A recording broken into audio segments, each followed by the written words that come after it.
Good afternoon, ladies and gentlemen. I would like to welcome you formally.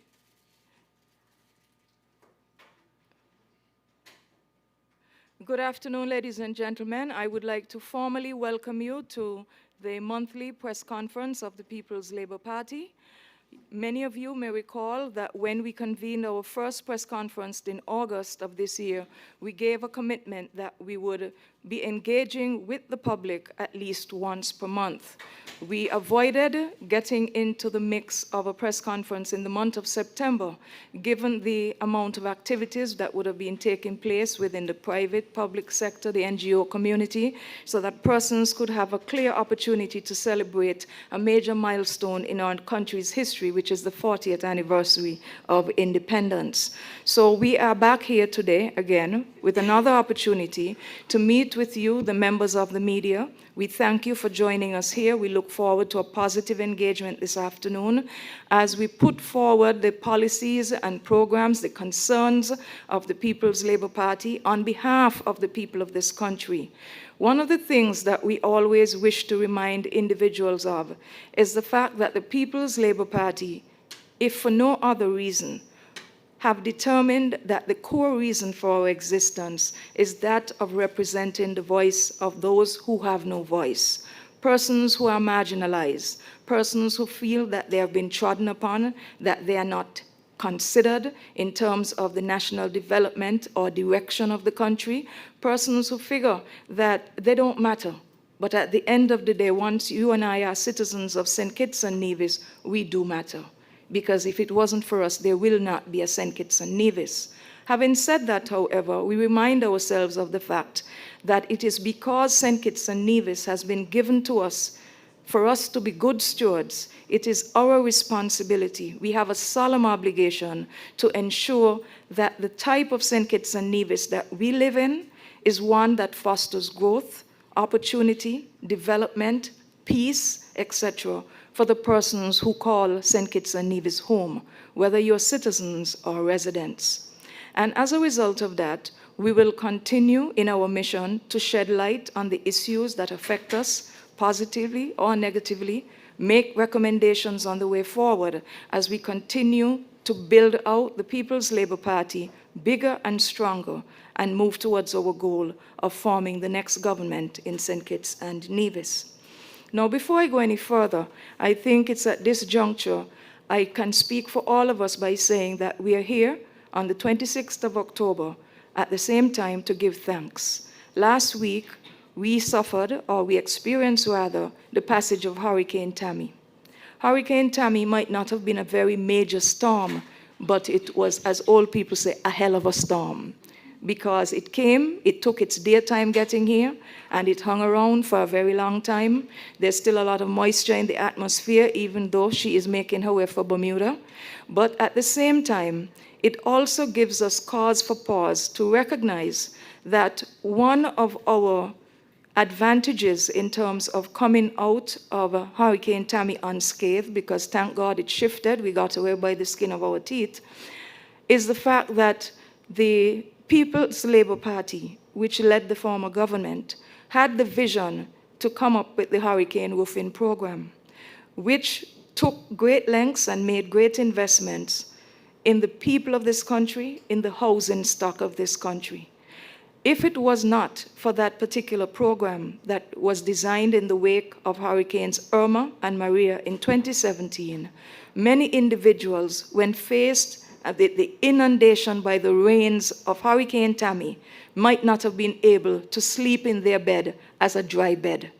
Many persons might have been catching water in buckets and pots and pots. You never know. But then when we look at the way that our housing stock in St. Kitts and Nevis has improved and was put to the test with the amount of rains that this storm brought, it shows us the benefit of good leadership and vision. And that roofing program is something that I think the people of this country need to be very proud about.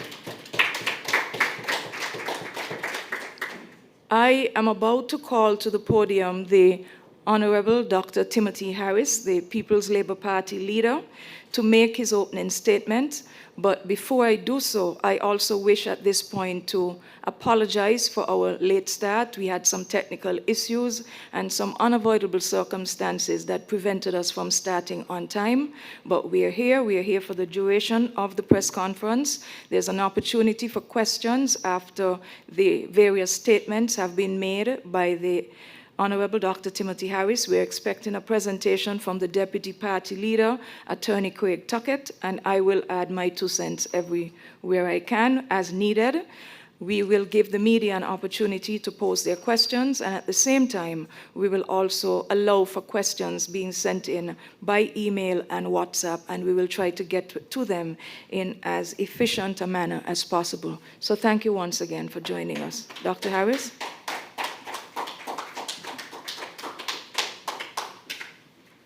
Thank you very much, Madam Chairlady. Let me join you in welcoming the representatives of the media and, of course, to thank all those who have come out to witness in person this press conference. We want to say thank you to Marriott for making the facilities available to us. We apologize for the technical difficulties that we have had, but we are here, and we give God thanks for that. I am indeed grateful for this opportunity to humbly offer my thoughts and reflections on the state of our country with my proud fellow citizens of St. Kitts and Nevis. I am especially pleased to be among our people who reside here and are experiencing life firsthand. We who live here feel and know what is happening in our communities. We all agree that things are tough. An economy that was moving upwards out of the shadows of COVID-19 under my administration, and which, according to the IMF, grew in 2022 by 9%, is now growing far less as a result of the inexperience and incompetence of the present administration. After 14 months, we can already see the numerous broken promises and the complete failure of this government to grip the challenges which we face. When Team Unity was in power, the People's Labour Party, as an integral part of that unit, proved itself over many years to deliver a better quality of life for all by tackling the hardships and victimization with intelligence and compassion. And despite the setbacks created by our successors in government, we remain steadfast and committed as a party to growing our economy again, to putting our financial and economic affairs back in order, to creating more jobs and investing in our human capital, to expanding opportunities for all our people in St. Kitts and Nevis. And we will again introduce programs to contain and reduce the high levels of homicides and ill discipline in the society. We will review and improve our safety nets to protect the poor, the low income, and vulnerable families from the extreme poverty into which this government has pushed them. Indeed, it has pushed all of us, or most of us, more into the poverty zone. Truth be told, our people have not had it so bad in a very, very long time. Every day the cries continue, and our citizens and residents, whether they are civil servants, farmers, fisherfolks, pensioners, traders at Port Zante, BlackRock, the Strip, or any other private sector entity, they all agree, and they say the same chorus: the economy here appears to be at a standstill. Things are so very bad. The reality is that this administration has been a real disappointment, and everyone can see that this broken government has lost its way. This administration is not just governing badly, it is not governing at all. The ministers of government, of course, they are spending our money, your money, my money, our money, traveling all around the globe without bothering to spend time at home, speaking to the people and attempting to solve their real problems. And there are real problems to be solved. The ministers who should be working for the public good are taking joy rides around the world at our expense. And they have become like short-term visitors to St. Kitts and Nevis. As soon as you hear they are back, you ask for them, they're gone again. Where is the minister? He gone again. I heard the Prime Minister just come back. Could I get an appointment to see him? Oh, no, he gone again. That is how they care about the people of St. Kitts and Nevis. It is therefore not surprising that this government is completely out of touch with the reality and with the people suffering here. While ministers are partying abroad, there is no one at home working to create new jobs, like the People's Labour Party did before this government. Before the last election, for example, they promised repeatedly that new foreign or international investors would come to St. Kitts as soon as they were in charge. So what happened in the last 14 months since they took over government headquarters? Nothing. Absolutely nothing has happened in terms of fresh investment in the country. Maybe their investors can't afford their airfare. So those are not the type of investors then we need.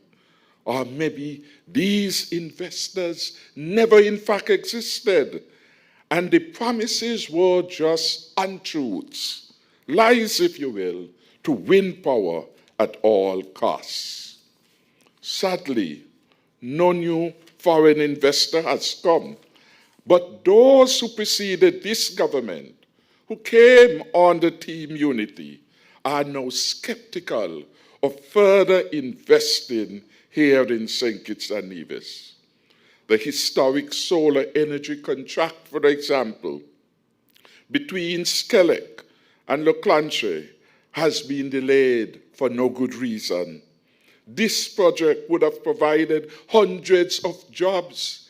Indeed, over 400 persons were interviewed and commitments were already made.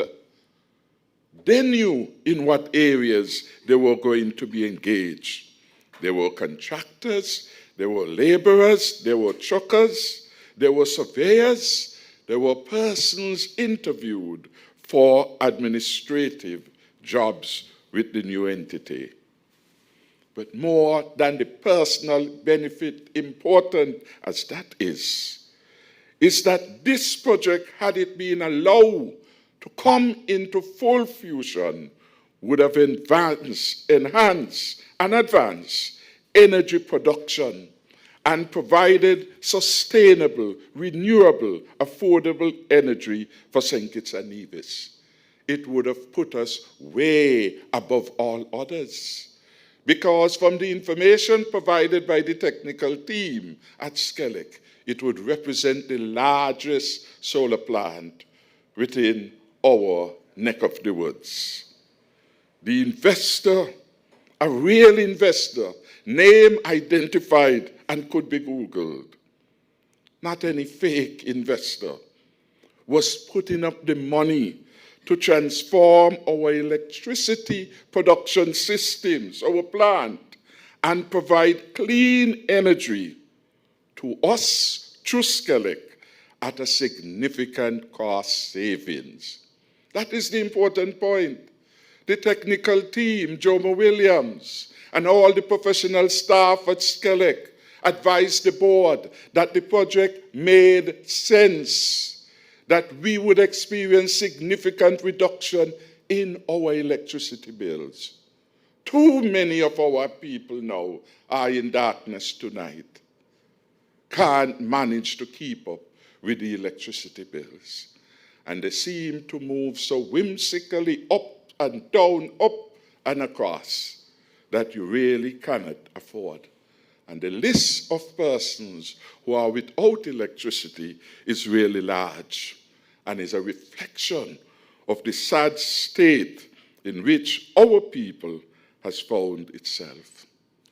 Had we gone ahead with this project now, the frequent electricity outages would have become a thing of the past. Too often you hear, electricity gone again. And quickly after that, the water gone too. Those problems are solvable problems. And my government had put things in place to resolve them. To resolve them. So the solar plant had already been there just to get started. And you had the unfortunate change of government, and everything was at a standstill. A friend of mine said that the situation with respect to all the solutions we left solutions to resolve the water problem. Resolve it not for us, but for the people of St. Kitts and Nevis who we appreciated deserve better. And we had planned that the resolution of the water problem would be a priority. That is why when we left, we already had contracted for the drilling over at Kayan, based on the professional advice submitted to us by the water engineer. It wasn't a political decision. It was the engineer who had written to us, to the cabinet, and advised we prioritize the drilling of the wells there. And we spent over $1.3 million, 600,000 US dollars, to get BEAD re-engaged after the difficulties of COVID and the decommissioning of their plant to come back again. Some people say they work so hard to get BEAD here. How are you going to work hard when the man don't take our money? We already paid for the service. We already had a contract, but it is part of the dishonesty. But if they want to take the project, take it, just ensure you execute it well, because it was done in love by a government that cared and had compassion and was in touch with the realities on the ground. My government did all the hard work, and it was as if we had set up the football for an easy penalty shot at the goal. This government can't even be bothered to kick the ball and score when our country needs it most. Ready-made project, already signed off, money already paid. And for 14 months, no solution to this. Because they wanted to rewrite history. They wanted to appear as if team unity didn't exist. The country just become created, and so we're working so hard. Working what hard? You all don't even know how to run a government. Working what hard? Certainly not working here, because they are more often abroad than they are here. They are like visitors, tourists in our land of birth. The broken government is asleep, on the job. And it really has shown no caring about we, the people. It pains me to say that this government actually hurts the people it is supposed to be helping, who balling the most. This was a government founded by Bratcher and Manchester, who had the soul of the suffering and the vulnerable and the poor, who have it the hardest, those and the smallest income, those who were not born with wealth. We are the people who are here suffering, and the government doesn't seem to care. You find it difficult every time to pay your rent, to pay the high electricity bills, and even of late to buy shoes for your children to attend school. This is a difficult situation. We have never had it so bad. You would have to go back perhaps to 1979 when Elimat did that topical song, Pussy down a market street, a laugh half a dog. Times so hard. All kind of entities a look work, Elimat sang. That is where it is. And we must look beyond the hardship and the hurt and pain to see how this government has ramsackled, as my grandma would put it, people's life. When a lady has her 4 or 5 kids, can't buy bread, can't buy milk, can't buy shoe, what it does to their being, what temptations they are led to, all because the government is cavalier. Yes, things are hard, and such is the misfortune of the expanding group of what some now call the ultra-poor.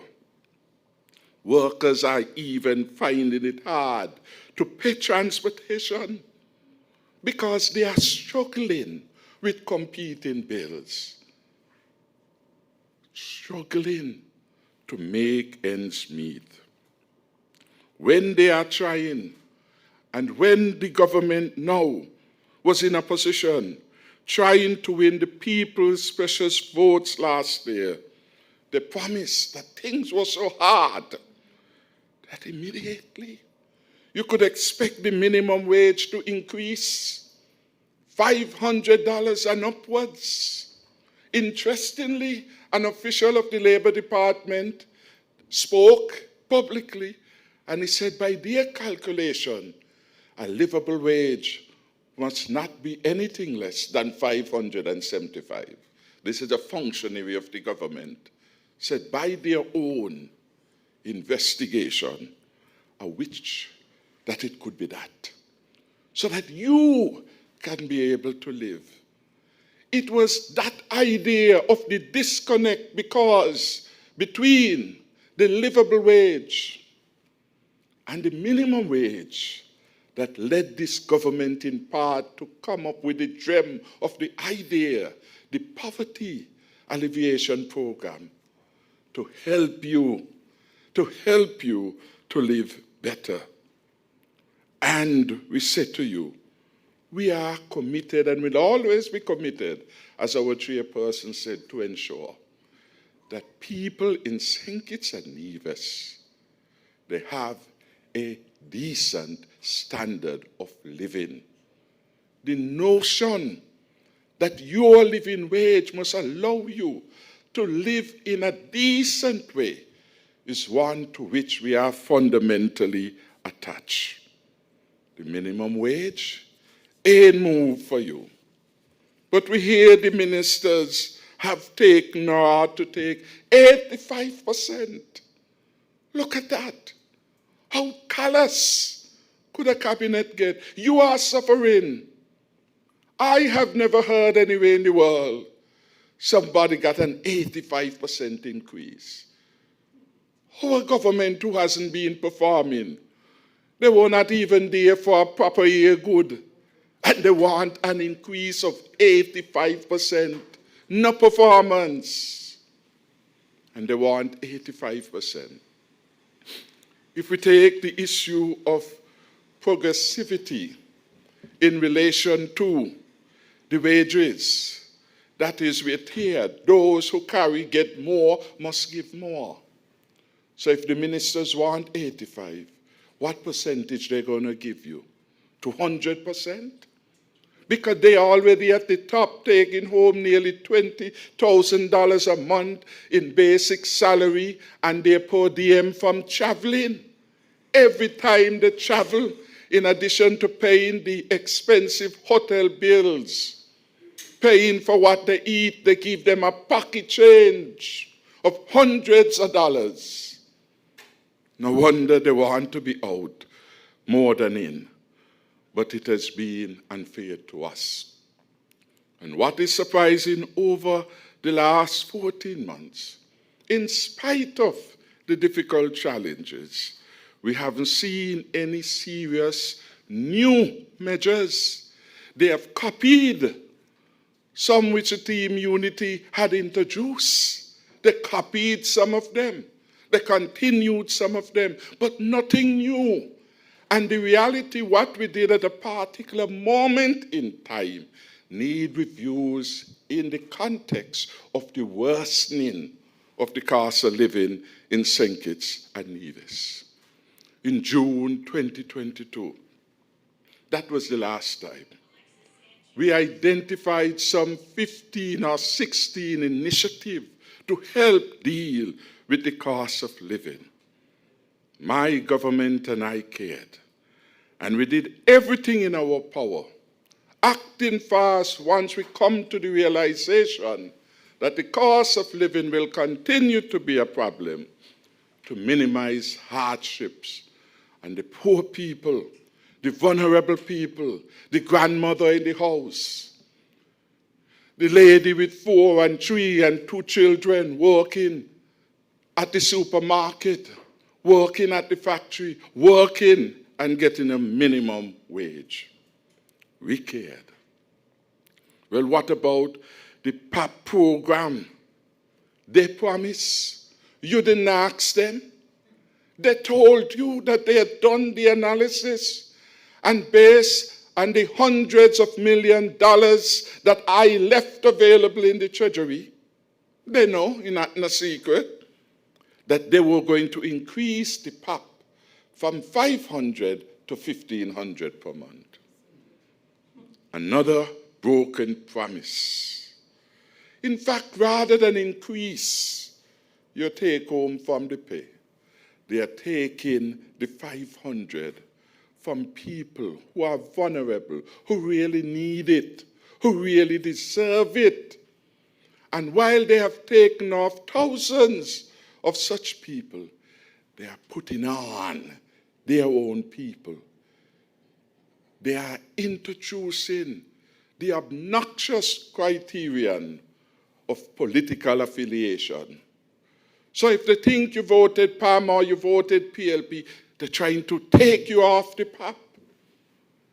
And they do not know how to do things decently and properly. They're taking you off, no advance notice. You just recognize at the end of the month, no money paid for you. And you have to go and call them. And when you call them, they don't even know how to speak to you properly. Well, no money there for you. 6 months gone. While they are telling you that, other people are benefiting. And we say, this is not the proper way. Truth be told, had the PLP formed the government come last September, you'd have been receiving $1,000 per month. That was our promise to you, and that was what we would have committed and acted upon. And so I say to you, you have to speak out against the wickedness that the government is doing to you. The suffering, Then they come to say, well, the PAP ain't sustainable. But as Minister of Finance and Prime Minister of the Team Unity government, I ensure that we sustain it every month without let, even in the most challenging period of a century in St. Kitts and Nevis and around the world. Even during COVID-19, we didn't miss a payment. And it is unfortunate now, the levels to which they go. The elderly being taken off, the case of the double amputee being taken off, tells that the government is lacking in compassion, lacking in caring, lacking in respect and out of touch with the reality of our people. While you can't get $500, they're picking up people, some people who never produce anything because they campaigned for them. They're now getting $10,000 per month as advisors and ambassadors, and you're not getting even $500. That can't be fair, and it can't be right. And so when they do these things, when people see and examine how some of these people become ambassadors, how they become advisors, how they get in so much of our money, and we can't get a cent, and the cost of living literally frustrating us, and we are struggling, people begin to realize this is like hush money, because it's when they get on Facebook and they criticize the government, and in order to win them back, come, I'll get something for you. Pay them from the party treasury. Don't pay them from the government treasury. You are robbing the country of its resources, and it is not good. How else would you explain the wastage, if you will? Easy money spent, 5.8 million without proper analysis. 1,000 tanks of unknown quality. When you examine what better quality tanks cost, you say, boy, something not right. This cost is too high. And we must ask this government that promised a better way, why it did not go through the bidding process, why it did not observe the procurement laws, why it did not allow the entire country to know that you needed these tanks, and let the best offer prevail. We heard 1,000 tanks being given out, but we can't say for sure. We don't know. We don't know who got them. We don't know the criteria, because in the very area they are given out, a lot of people, I hear Carl Brown calling in about it, they ain't getting no tank. So what is actually the criteria? Why some got and some ain't got in the same geographical area? But the water problem is not just as bad as it is with St. Peter's and Keon, and we sympathize. But there are other areas with water problems too. Are those people going to get tanks too because they have a water problem? We need, therefore, greater transparency. We need to know what is being done and why. I want to go back again to this issue of the museum. We are not against a museum for Bratcher.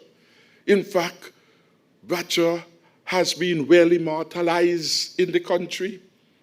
The airport, R.L. Bratcher Airport, the Social Security building.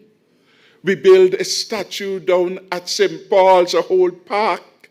We put his statue in National Heroes Park with all the other heroes. Bratcher died somewhat 48 years ago. And Bratcher was a man for the poor. So how could that become a priority? How can they convince you that they would take up $8 million that could have put over 1,000 plus persons on the PAP program? And Brother Soul would have rejoiced because poor people getting that benefit. But there are important issues with regard to the recklessness. Examine Bratcher's will. They are building a museum on private property. Private property. And they are doing it without proper authority to do so.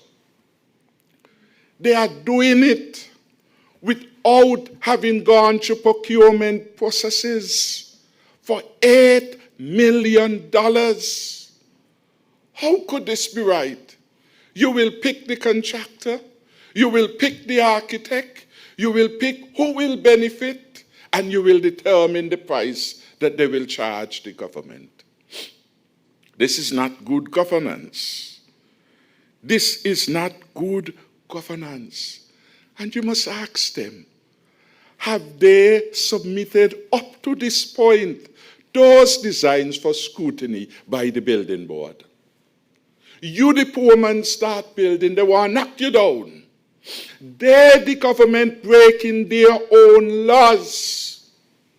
Because I am advised that that project has not formally been submitted to the building board. They are arrogant in the exercise of power, squandering $8 million, no procurement, and not even communicating with the building board. Something is very wrong, and we will get to the bottom of this. You have to pressure, you have to let them know that this behavior cannot be sustainable in our country. I want, by comparison, for you to understand how our money is being wasted, in quotation marks, misused, misapplied. We spent just under $6 million to build at Sandy Point a brand new judicial and security complex. Modern. Those who were there would tell you, the police officers get a brand new police station. We put a brand new magistrate court in the same building. And we also put a brand new fire station down there. 3 buildings. And it cost us less than $6 million. The museum can't finish. And they have already spent $8 million. Something is wrong. Something is wrong. 3 security and judicial facilities were done in this country recently for $6 million. On the $6 million, 3 large, spacious, modern facilities. Now we hear $8 million. Math's not adding up. Something is wrong. And it has become clear that what this administration is doing is that it is creating, in the words of one politician, a kind of parasitical oligarchy, a special group of people who craving, who got this want to come rich quickly, who believe that the treasury, the money in the treasury is for them. And so they are coming along, getting all these contracts without tendering and procurement processes, fattening their pockets while the rest of us are suffering. I feel the pain of the school leavers in our country who can't find work. No matter the song and dance, can't find work because no new jobs are being created. I feel the pain for our farmers and fishers. And I say, look at this. The government believes that photo up is what do the job. What does the job? They talk about food security. They talk about a target to get 25% of food imports reduced by 2025. And they want us to believe that is serious planning. Ask the farmers and the fisher folks how difficult it is out there, and contrast it with the kind of support we gave them to bring them out of the difficulty of the COVID season. Fishing wires, fads, fishing aggregate devices. Those in agriculture, they get fencing wire, they got fencing wire, free harrowing services, and other inputs. 14 months after, some of the farmers, they're not even bothering to go to their farm. No sale, no proper engagement with the hotels, etc., so that they can get their produce going. I said to them, do not lose hope, because the People's Labour Party will soon be returned to government.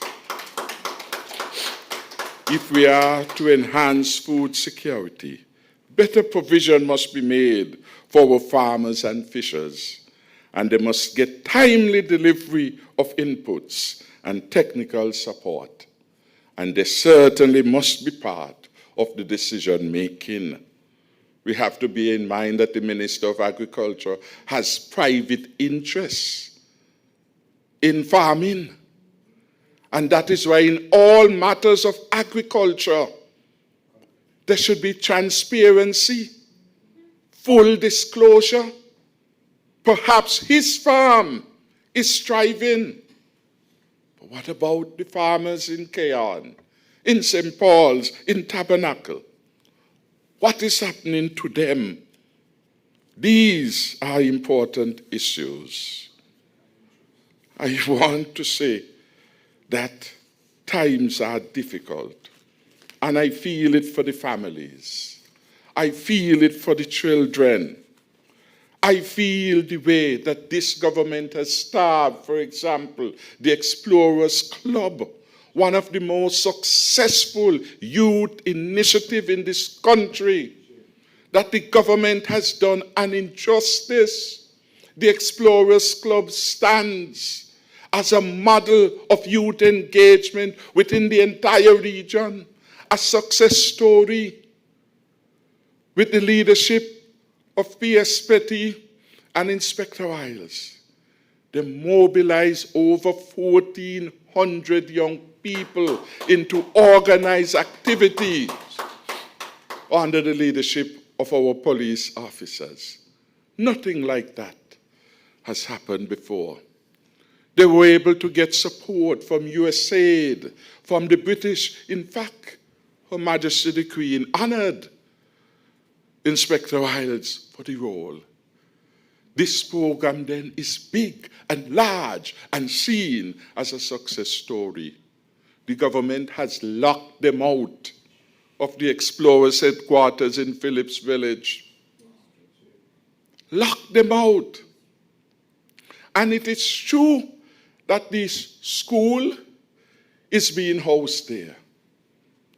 We had anticipated it would be a short stay there, because the Honorable Attorney General and Minister of Education had proposed that the project be treated on an emergency basis.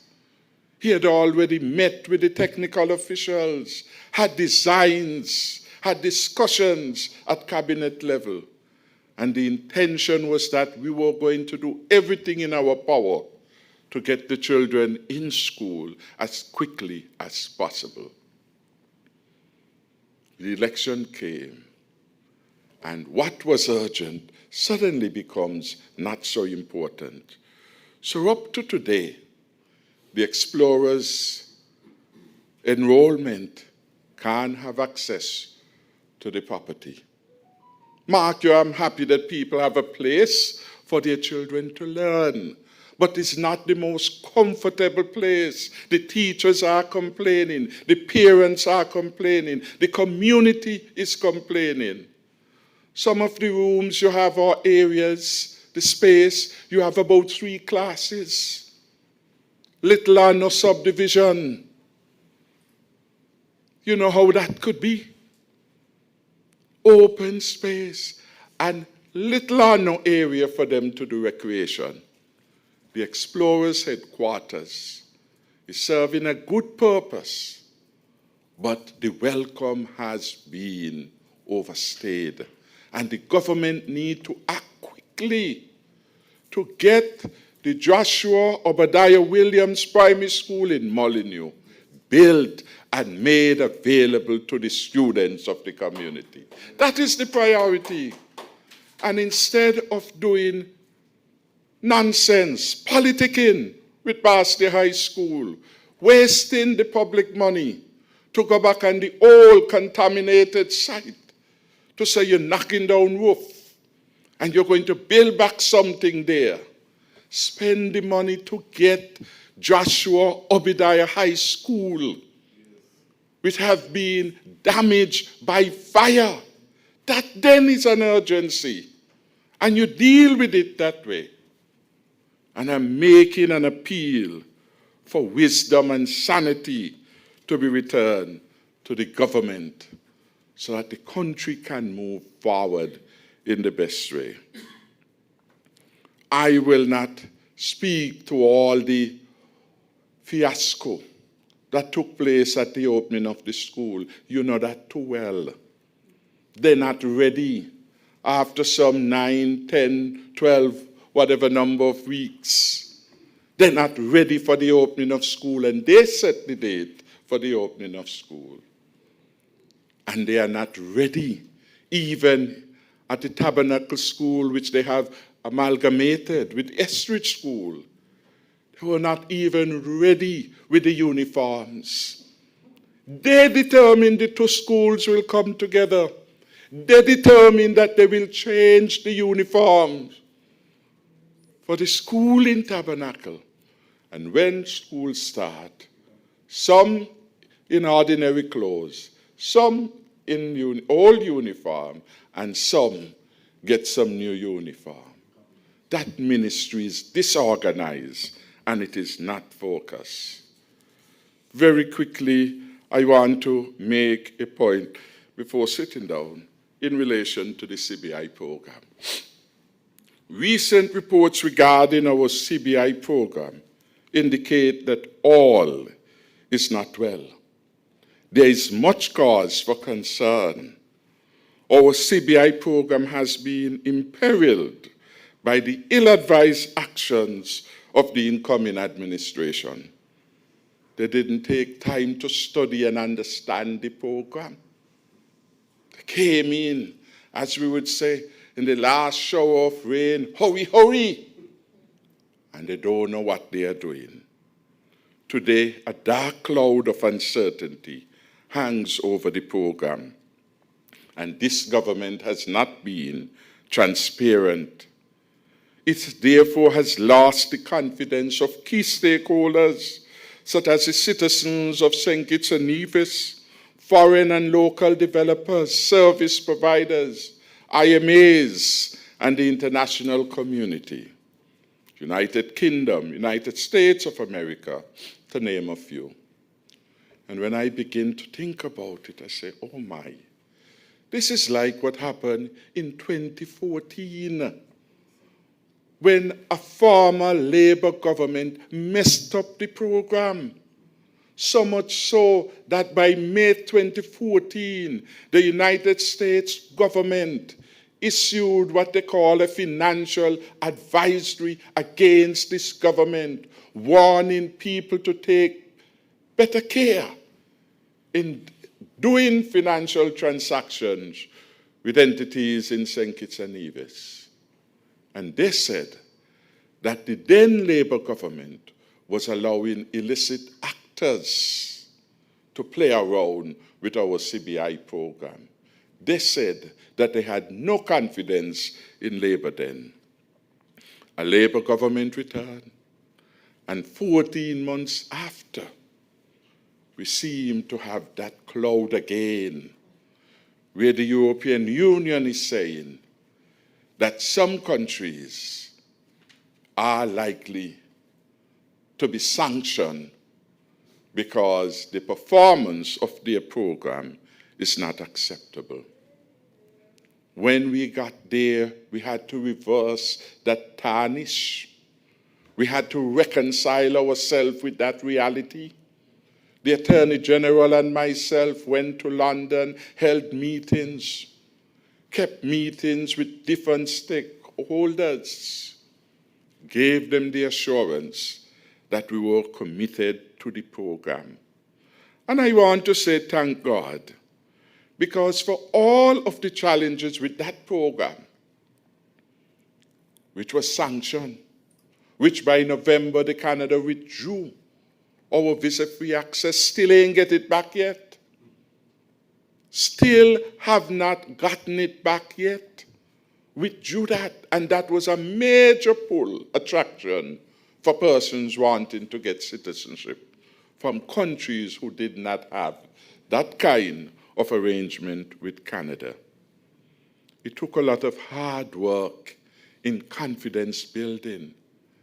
It took a lot of effort to get the confidence back.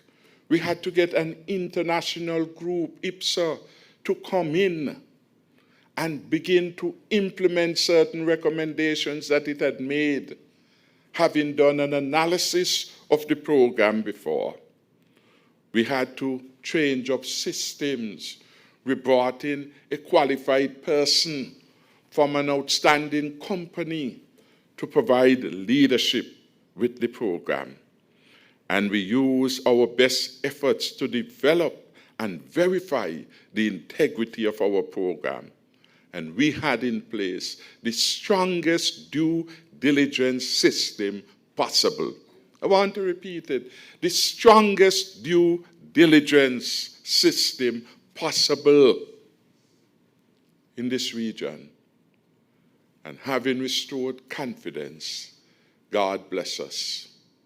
When we left government in 2022, for over 7.5 years, and not once was the program sanctioned by any government. When we were in government, not once. 14 months after we have gone, dark clouds are hanging.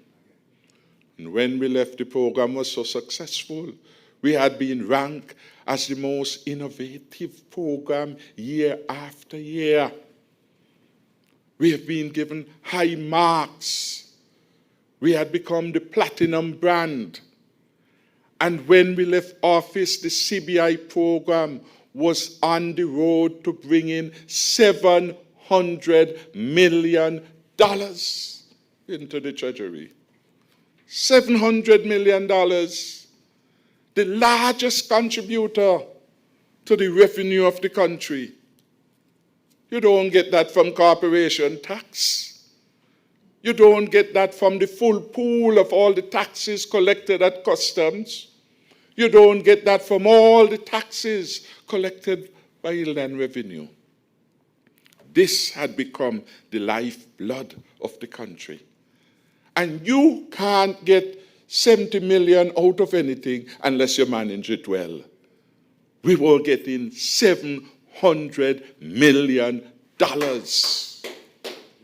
And all we had to do was to preserve it, care for it, keep up to date with the trends, make it attractive. If we needed to diversify, we diversify around it, trying to get that large pool of persons who are our citizens to come home and invest here and continue the growth and development. And some people who don't think deeply said, well, we have to move out of the CBI. Move out. Move out. And replace it by what? Replace it by what? So what you do, you preserve what you have. My grandmother liked to say, you hold what you have and you contend for more.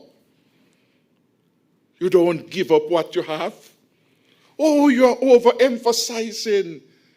This is something that we, the people of St. Kitts and Nevis, legislated, brought to the rest of the world. Why should we be ashamed? We just make sure our standards are the best. That is like somebody coming and saying to a photographer, well, you take too much a picture, too much of your money come from the photos that you're taking. That makes sense. That is his job. That is his business. And clearly, as the market evolves, he has to find new niche within that particular area of his work. Long time ago, you used to have to go to the photographer to get your photos taken. Now they come to you. You could go anywhere. Photographers, like the best in the country, will let photos. Will be happy if you have a grand event and he set up a nice backdrop and people come and they get their photo taken. He gone home that night. This was a good day. Understand? So we are having good days with our CBI program. Why should we be ashamed? The people who are spending money are people with money, are people who will do their due diligence on the country, are people who are showing confidence. Sure, there are some who are not going to be the best. That is how our due diligence comes into play and create a safety net. So it is unfortunate what is happening. And it would be a tragedy if under this new Labour government we were to lose our visa-free access to any country or region. So in conclusion, I want to say that in contrast to the chaos unleashed by this broken government, the People's Labour Party, as part of a team, demonstrated for years that we know how to run things in the country. We know how to look after people. We know how to govern competently and compassionately. Save for the COVID-19 years, 2020 to 21, our economy grew every year, and we recorded surpluses year after year. We paid double salaries at least 5 times. We paid a 10% increase in salary retroactive from January. And in fact, when we got there, we had to pay, I think, 6% of the 10% that was promised by the government before us, because government is continuous. Government is continuous. The administration may change. So you can't come in and I get a piece of land from a government and you telling me I can't get the land anymore? Which attorney general would advise the government that? You have an offer you have accepted. They said to you, go to the chief surveyor who is responsible in the operation of the land management system to check the development, identify what lots are available, and give to your surveyor a plan reflecting where he should go and survey. So when you hear this honest government said to people after 14 months of wasting people time, they came in and they stopped ordinary people, not big lots we are talking about, people with 4,000, 5,000 square feet, just abruptly stop it for no reason. Because they want to take your land and give one of their supporters. One high up in the government, she did not pay for her land for over 10 years. For over 10 years, went to sustainable development, made arrangements, and never satisfied them. And that is the one you see would come, we can take with the land, we can take with the land. They think it's how government goes. Challenge it, get a lawyer to write to them. It is nonsense. And the Attorney General must say, this cannot stand the test of time. Not in a country that believes in the rule of law. It's nonsense. And they know it. And you have to be prepared to fight them. Sometimes you have to stand up for your rights. You have a right to a piece of land in your country. It's a government who sent you the letter. It's a government who told you to go get it surveyed. It's a government that put the condition that you have to go to Dwight Francis, your surveyor, because how he will know where the land is. And you did everything then that was asked of you. Everything that was right. Some people even went to pay their money at the treasury. We're not taking the money. For 14 months, so long, and then have people coming up to sustainable development as if this is some Christmas street, standing in a line, big people taking time from their work to deal with this madness on the part of the government, and for them to tell you, come back next Thursday, as if they like to see long lines of people can't be served. Well, if there's a problem, because no one is perfect, so if there's a problem, government is the owner of the largest quantity of land. Work it out. When you call the person, you must say, all right, we had you down for 4B, and it seems somebody else may have gotten that. But these are exceptions rather than the rule. So we are proposing 8, 9, 10. What do you think? That is how you do it. You do not call people ordinary citizens who did no wrong and put them under mental pressure. 2015, they get theirs. They got theirs. They got theirs. And this kind of behavior really is not in keeping with the good governance we want and we expect we must have. And so I am inviting the country to look at Team's Unity track record. You know it. We introduced new social safety nets, the PAP, the STEP, the PEACE. We reduced the homicide to record low levels. We created more jobs. We supported small businesses. We reduced corporation tax from 33% to 25%. We reduced unincorporated tax from 4% to 2%.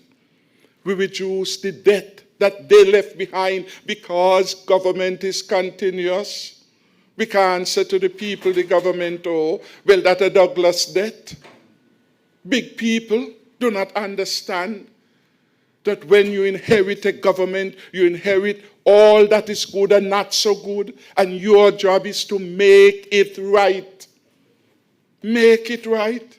We inherited from the Labour government a land for debt swap. That was one of the big falling out between myself and the government when I stood in the parliament. And I said, I can't support this because my conscience was alive. And I asked them to reconsider. It was $796 million of debt they put aside and said they put it away. And when we come in, they say, if you all don't pay that, National Bank will be in trouble because this will have to go back on its books. National Bank, non-performing loans, even without this, is one of the largest. And we inherited that problem. Loans to some of those so-called investors that they brought here, not properly secured, and they wouldn't pay. You see them go over the peninsula, you see them. They have forgiven or have been discussing forgiving $130 million to a foreign investor. And they want to lock you up if you're a poor businessman from Old Road and your Social Security, while they have a nanny gate in their government. Not fair, not right. not justice. And we the people have to prepare to march, to do whatever is necessary. We have to stand for our rights in this country because they are taking it away. We had to pay, in addition to that 796, we paid off over time about 400 plus million. But they left a debt of $117 million with the IMF. A sensible man like me can't say to the IMF, well, that's a Douglas debt. Government is continuous. It is our debt. And I paid it off within 2 years of being in government as a message to myself and to the cabinet that never again will be so reckless with the public financing that we have to go and beg money, 234 million, in order to pay civil servants their salary. So bad it was. Government is continuous. We could manage, and we turned that around and left hundreds of millions of dollars there. And when we had this big debt, over 100% debt to GDP, we came in and we worked on it. And we took it down. We became the first country in the OECS to reach the international yardstick of 60% debt to GDP. And we maintain it, and we achieve it 13 years before the established target date of 2030. So we achieved that around 2017, 2018. Miracles we were doing.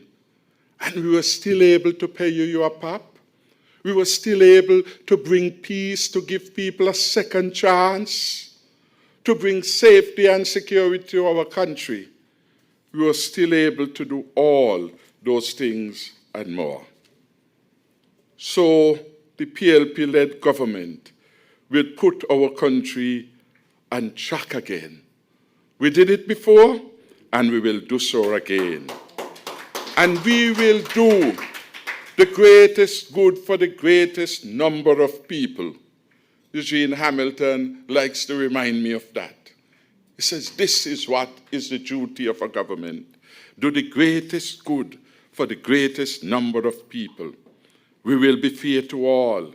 We will restore competence and decency again to public office, stimulate this economy, put people to work. Put people to work. When we were there, money was storing. People had money in their pocket. The economy was moving. Small businesses were flourishing. And that PAP, the Rex about, that one was driving the economy. Because the people who got it was going in their village shop, buy a brown of beers, buy food, buy chicken, buy clothes, and help to stimulate the economy. Ours will be an all-inclusive government where the views of all will be listened to, democracy will thrive, and opportunities will be harnessed for the people to do well. This broken government breaks promises, and it has let our people down. But thank God, the PLP is here, and we are ready to serve.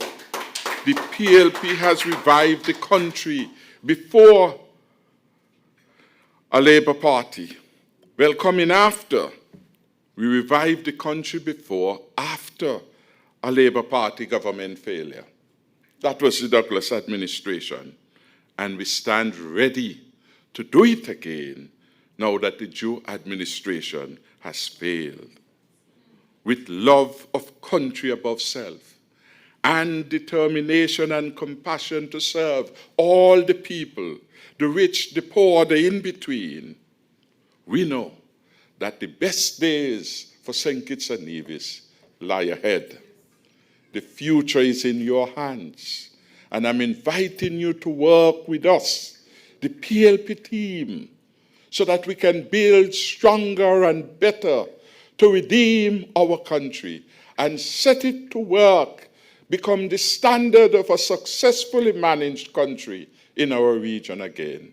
May God bless our country, and God bless you all. Thank you very much.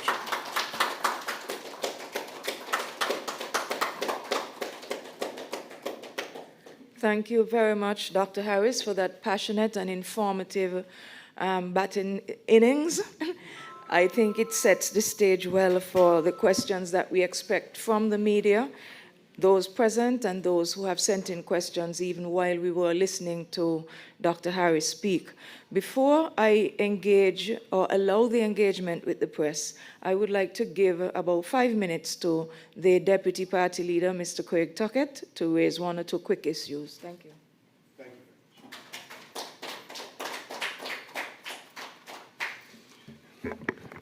Good afternoon, everyone. First, let me recognize my esteemed leader, Dr. the Honorable Timothy Harris, our third Prime Minister of the Federation of St. Kitts and Nevis, also our party chair. And I must say, Madam Chair, you fit perfectly into the PLP like a glove. Well done. Give her a round of applause. She's been doing excellent. Now, my good people of St. Kitts and Nevis, I want you to know that you've heard a lot from our leader. A lot of issues that needs to be addressed. Issues that are affecting the bread and butter issues. They are the bread and butter issues of our people. But this one in particular, which I'm going to raise right now, is disheartening. Now, I don't believe anybody loves my country more than me. But exactly, I know each and every one of you feel the same. You all love this country. You're all born, and those who have brought themselves here because they love our country has made this their home. They have a right, given by God, of freedom of choice. They also have a right of freedom of association. Those rights are enshrined in our Constitution. In some developed constitutions around the region and in the world, there's also a right to work. But when you are going to say to the people of a very small country of 50,000, that because you associate with this person or that party, you can't get nothing for you. That is not fair. That is not good governance, for sure. That is not love for the people. This PLP, the People's Labour Party, led by our Prime Minister, ran a government that ensured everybody eat, that ensured everybody got a share, their fair share. Nevis got their fair share. They ain't getting it now, it seems. Everybody in each constituency got their fair share, whether it's through the house, the roof program, whether it's through the PAP, whether it's through the STEP program, getting a job, whether it's through the peace program that helped to keep crime down. The point is, victimization has no place in our country. We need everybody on board to take our country forward. 40 years we celebrated, but we need to see 40 years of true prosperity and development. And the only way that can happen is how we did. Our party took the bold step to form an alliance with all persons of different political views. And that ensured that we protected. We protected people, and our other colleagues protected people. But now, there's only one set of people. That can't be right. I would like to also address some issues. And I have been working in the legal fraternity, trying to address the people who are their rights are being infringed. And I would like to encourage you, just as our leader made this salient call, you need to get up, stand up for your rights. That's what you need to do, and do it now. We have many of our people, good, hard-working citizens. Jackie Bryant, Gail Cranston, Elamar Martinez, Jamela Christopher, Miss Keynes, Curtis Keynes, Delante Lewis, Dale Crawford, Dr. Dale Crawford, Javid Rollins, Patrona Thomas. Also, you have persons who have been working in the government, and because the government changed, as they say, they put them out. You have Chesley Hamilton, Victor Earl, Frank Farrell, Jennifer Williams. Persons just moved aside, even though Contractually, they're supposed to continue. Or they try to move them from one place to another. But those things are already addressed in many case law. So my good people of St. Kitts and Nevis, gone are the times when you must focus on one party. Now you must focus on our country and choose right leadership to take this country forward. We have a true, tried, and tested leader. We are presenting him, and I say we, the People's Labour Party, stand with him to present to you the government of the future, the government of prosperity, the government of unity, the government for the people. Thank you very much.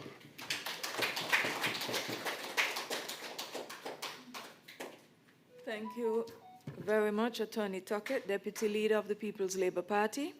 I would like to now invite the members of the media who are present. I'm sorry about that. I would like to invite the members of the media who are present to approach the standing microphone in the aisle and begin to pose their first one or two questions. And then we will also allow for some of the questions that we have already received from various media houses who sent their apologies from being here today. So we are available to take your questions.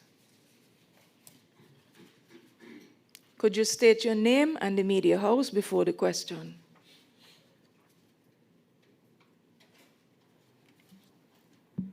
Okay. Yes, good afternoon, Ralston Rankin from Sugar City FM. I have a few questions, I should say. You spoke on the CBI program just a while ago. The CBI program is undergoing serious negative scrutiny at the moment, unlike during your period in office. Why do you think this is happening? And do you think the government presently is responding apparently to the challenges? And also, do you think if your government was still in place, would the restrictions or the problem that we're facing would have rolled over into your government? My second question, given your position as a cabinet, not cabinet, I should say, parliament member, and also the leader of a political party, do you have an estimate of how many passports you think the current Prime Minister would have signed over in the last 14 months or so? And how many of those would have been for the prison project that, your previous administration had in place before? I have a few more questions, but I'll come back later. Thank you. Another media house? We'll take a couple and then do the responses after.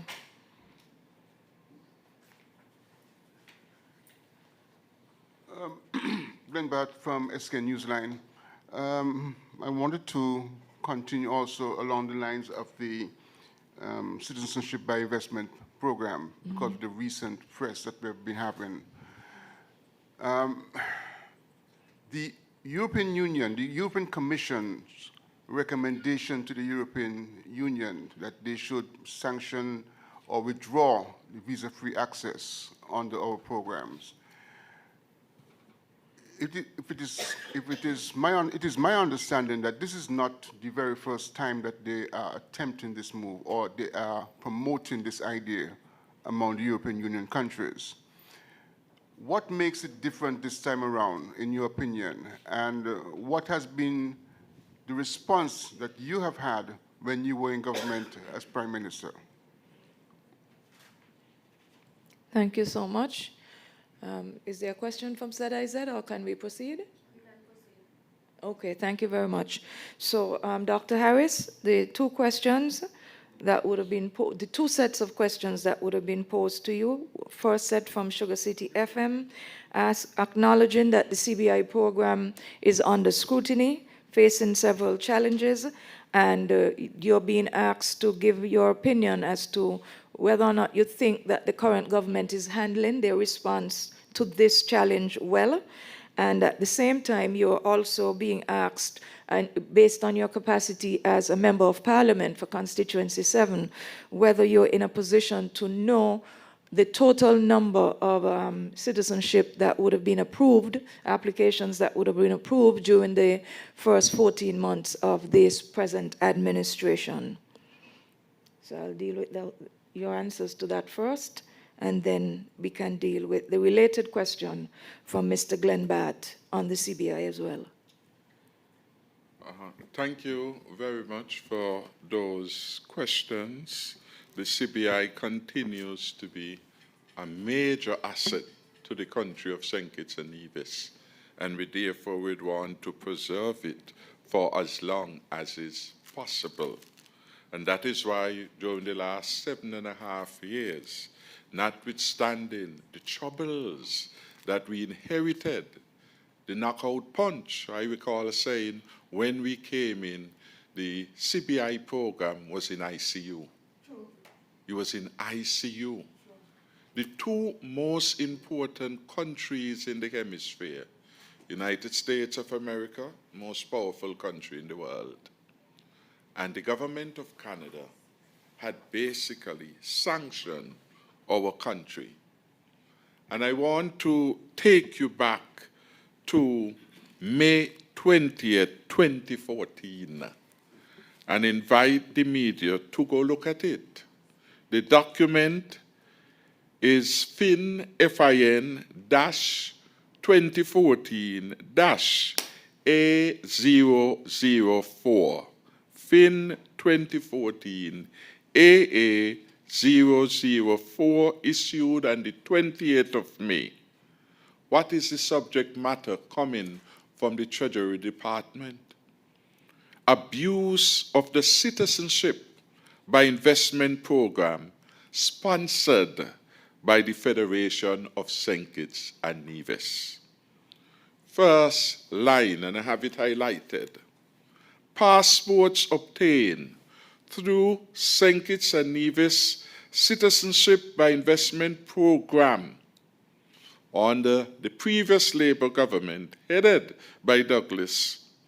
He said, used to facilitate financial crime. That is what we must guard against. That was the concern then of the most powerful country in the world. I have this because it was a public statement to the entire world. That is why I say it was frightening what we inherited in terms of a CBI program. And I would just read a little of the first paragraph because we want to deal with facts, factual statements. The Financial Crimes Enforcement Network, FinCEN, is issuing this advisory to alert financial institutions that certain foreign individuals are abusing the Citizenship by Investment Program sponsored by the Federation of St. Kitts and Nevis to obtain St. Kitts Nevis passport for the purpose of engaging in illicit financial activity. Financial institutions can mitigate exposure to such risks through customer due diligence, including risk-based identity verification consistent with existing customer identification programs requirement. And then it goes on to talk about, under the past regime before us, the program, as administered, maintains lax controls as to who may be granted citizenship. And the government has publicly pledged to improve these controls. However, United States Treasury didn't believe them. He said they believe that these controls remain ineffective. For example, in 2013, the St. Kitts Nevis government announced that all Iranian nationals were suspended from participating in our citizenship program. Despite this public assurance, FinCEN believes that Iranian nationals continue to obtain passports issued through the program. This is a damning indictment.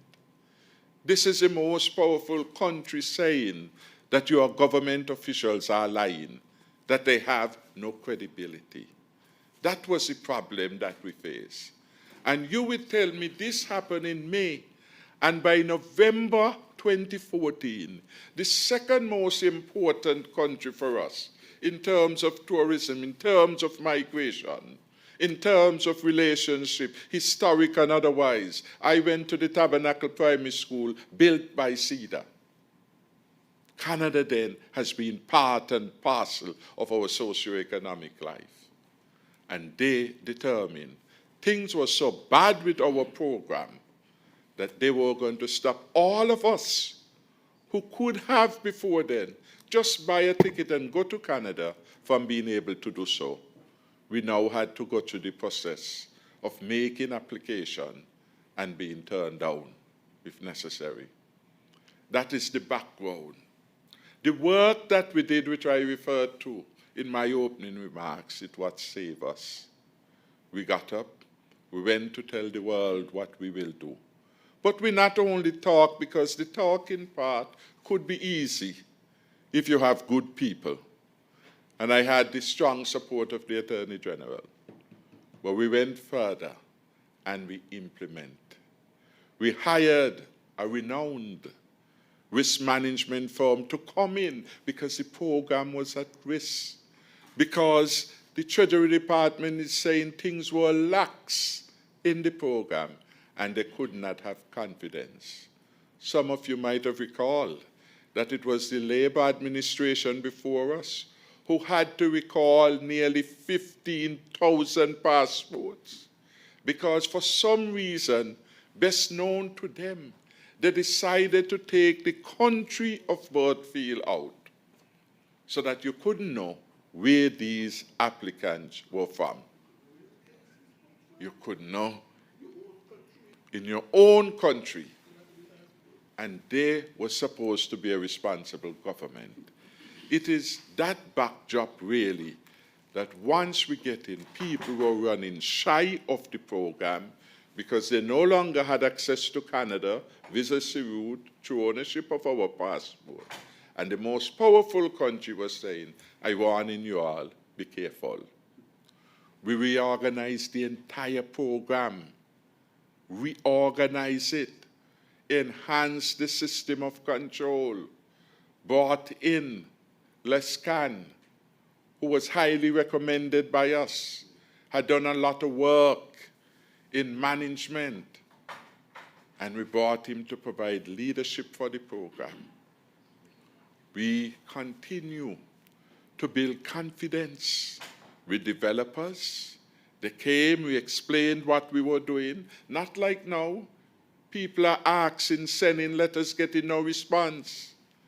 Because the new team, they're really at loss, square peg in round hole. And that is hampering the forward thrust of the program. The government came in and without heeding advice, because the program over time has changed. We did not get sanctioned because we did what we needed to do. And we communicated. Not one passport of St. Kitts and Nevis under my watch was issued unless it went through a multi-layered system of due diligence. Inspection by the service provider, go through the database at the CIU. We get professional people to go Russia, to go China, wherever these people are, do the background checks, write up a report and advise us. And when that was finished, we sent it up to the international system, JRCC, I think it was. They brought into being all the database in the world. Interpol, FBI, every crime-fighting agency. In other words, you are scrubbing these applications. And if, when the entity in Barbados said, this one is suspect, don't do, we did not do. And we honored their recommendation. Whenever we met, And we give them the score, give them the information. They were satisfied. We were so bold to say, send in your inspectors. Let them come do the audit. Because we were committed to the integrity of the program, and we raised it to a new level. So when you asked me Sugar City, I would say the government destroyed what it meant without understanding why they were there. And there's nobody in this government who understands the market for the CBI. None of them. They may be pretending to know, but they don't know. And that is why they cannot deal with the questions which are coming to them. That is why, despite he will say, go ask the CEO what he should know, and he is the minister. CEO not answering the phone. CEO not saying nothing. They are making pretense of knowledge. And the developers here have lost confidence in them. The IMAs have lost confidence in them. And the EU now is indicated that it has very little confidence. That is a sad state of affairs. I still wish well for my country. And I am sure I am willing to provide advice. I am sure the Attorney General, because we are all patriots, willing to provide advice. But the government must understand that it has a duty of care to all of its citizens.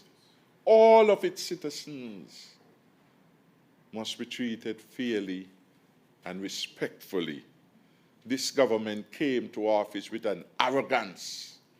I don't want you working there because I don't like you. I don't want Mr. Maynard down Social Security. The Prime Minister says he's not comfortable with him. From whence the Prime Minister got such power? And you fire a gentleman based on this kind of like and preferences. Can't work. We need again to heal the wounds and bring the best talent. That is what we mobilize.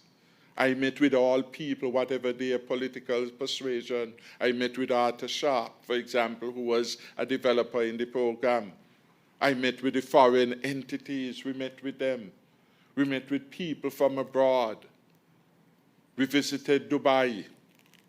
We had conversation to understand what was happening in the marketplace, why these troubles had come on us. And we had to complete the process of trying to convince the government that all those passports the Douglas administration issued without the critical country of birth field, that Team Unity will look back at them. And we did so. Our word was our bond. We built confidence because we were committed to doing things the proper way. The question as to how many passports have been issued is one which the Prime Minister must tell you. After all, it's he signing them, you know. Because you have to get the citizenship of registration to go to get your passport. Because that is your tie to the country. The law says that you invest a certain amount, you should get. Well, Dr. Joe has been signing them. Every day till the hand tired. Thousands of passports have been signed by Dr. Joe. I am not asking you, I am telling you. Thousands. But he must be honest and come clean. If it's 10,000, say you sign 10,000. If it is 15, say you sign 15. Whatever is the figure, say it. But bear in mind, other persons know. Because in government, documents go through from point A to point B to point C. So just come and tell the truth. And stop treating the press, the media, with disdain. I am asking you because you are the Prime Minister and you made yourself the person in charge of the CBI. And first I'm going to get that for you. Oh, I didn't walk with it.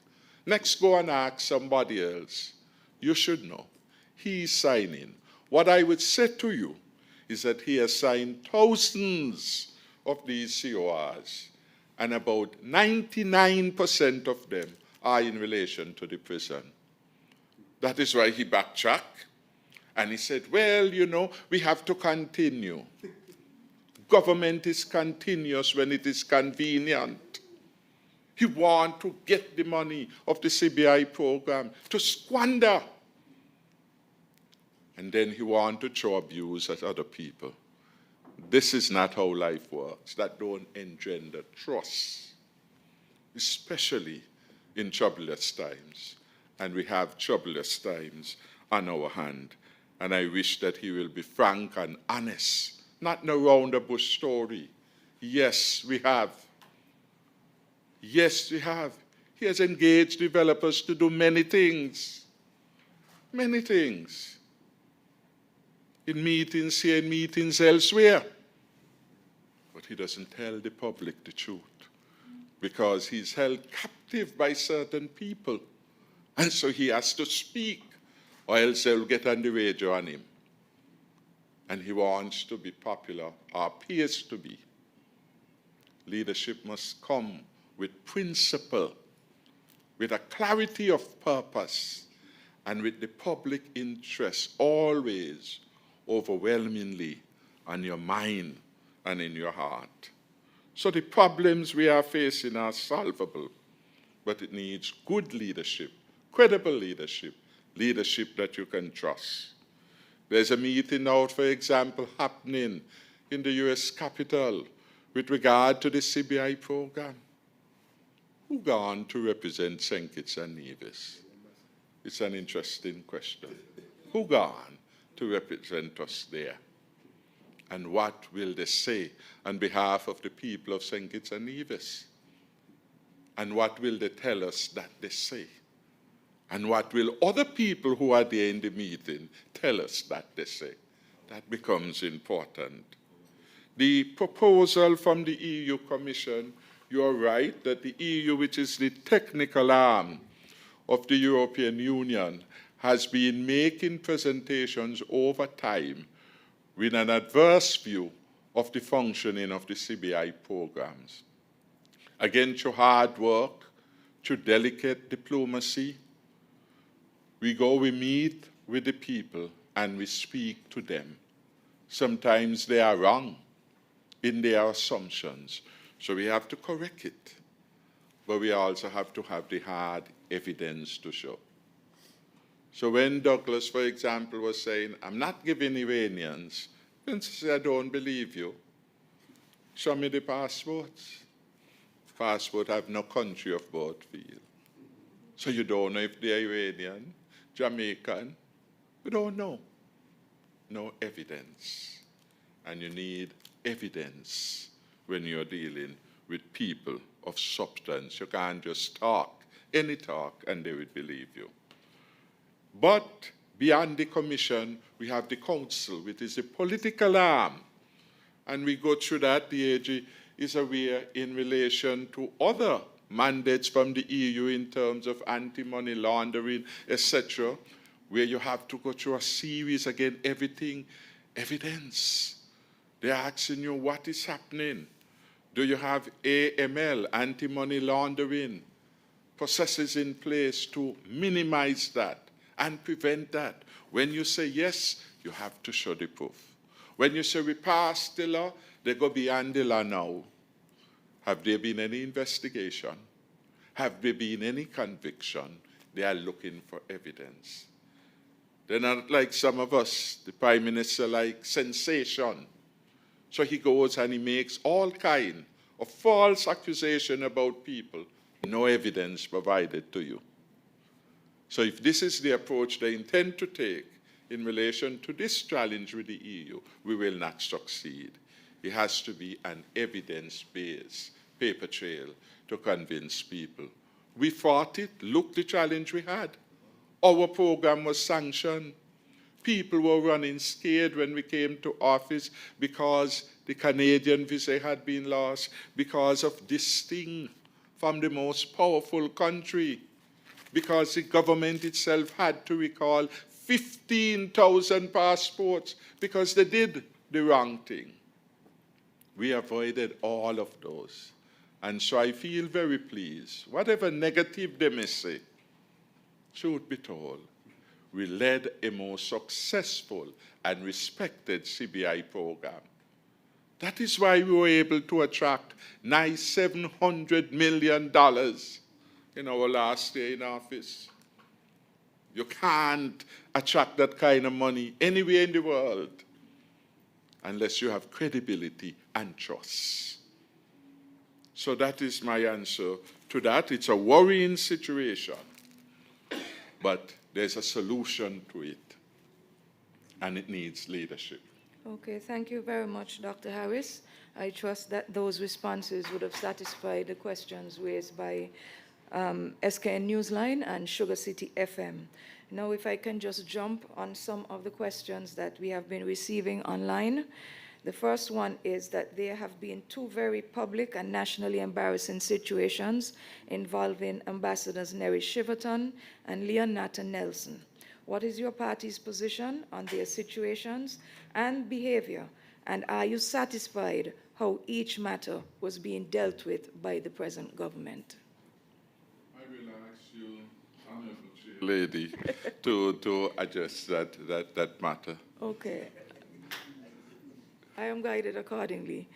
I think in the month of September, unfortunately, as we were celebrating our 40th anniversary of independence, we happened to have discovered, much to our dismay and our embarrassment collectively, that there were these two very publicly discussed incidents that took place at the ambassadorial level that could have brought reputational damage for St. Kitts and Nevis locally as well as internationally.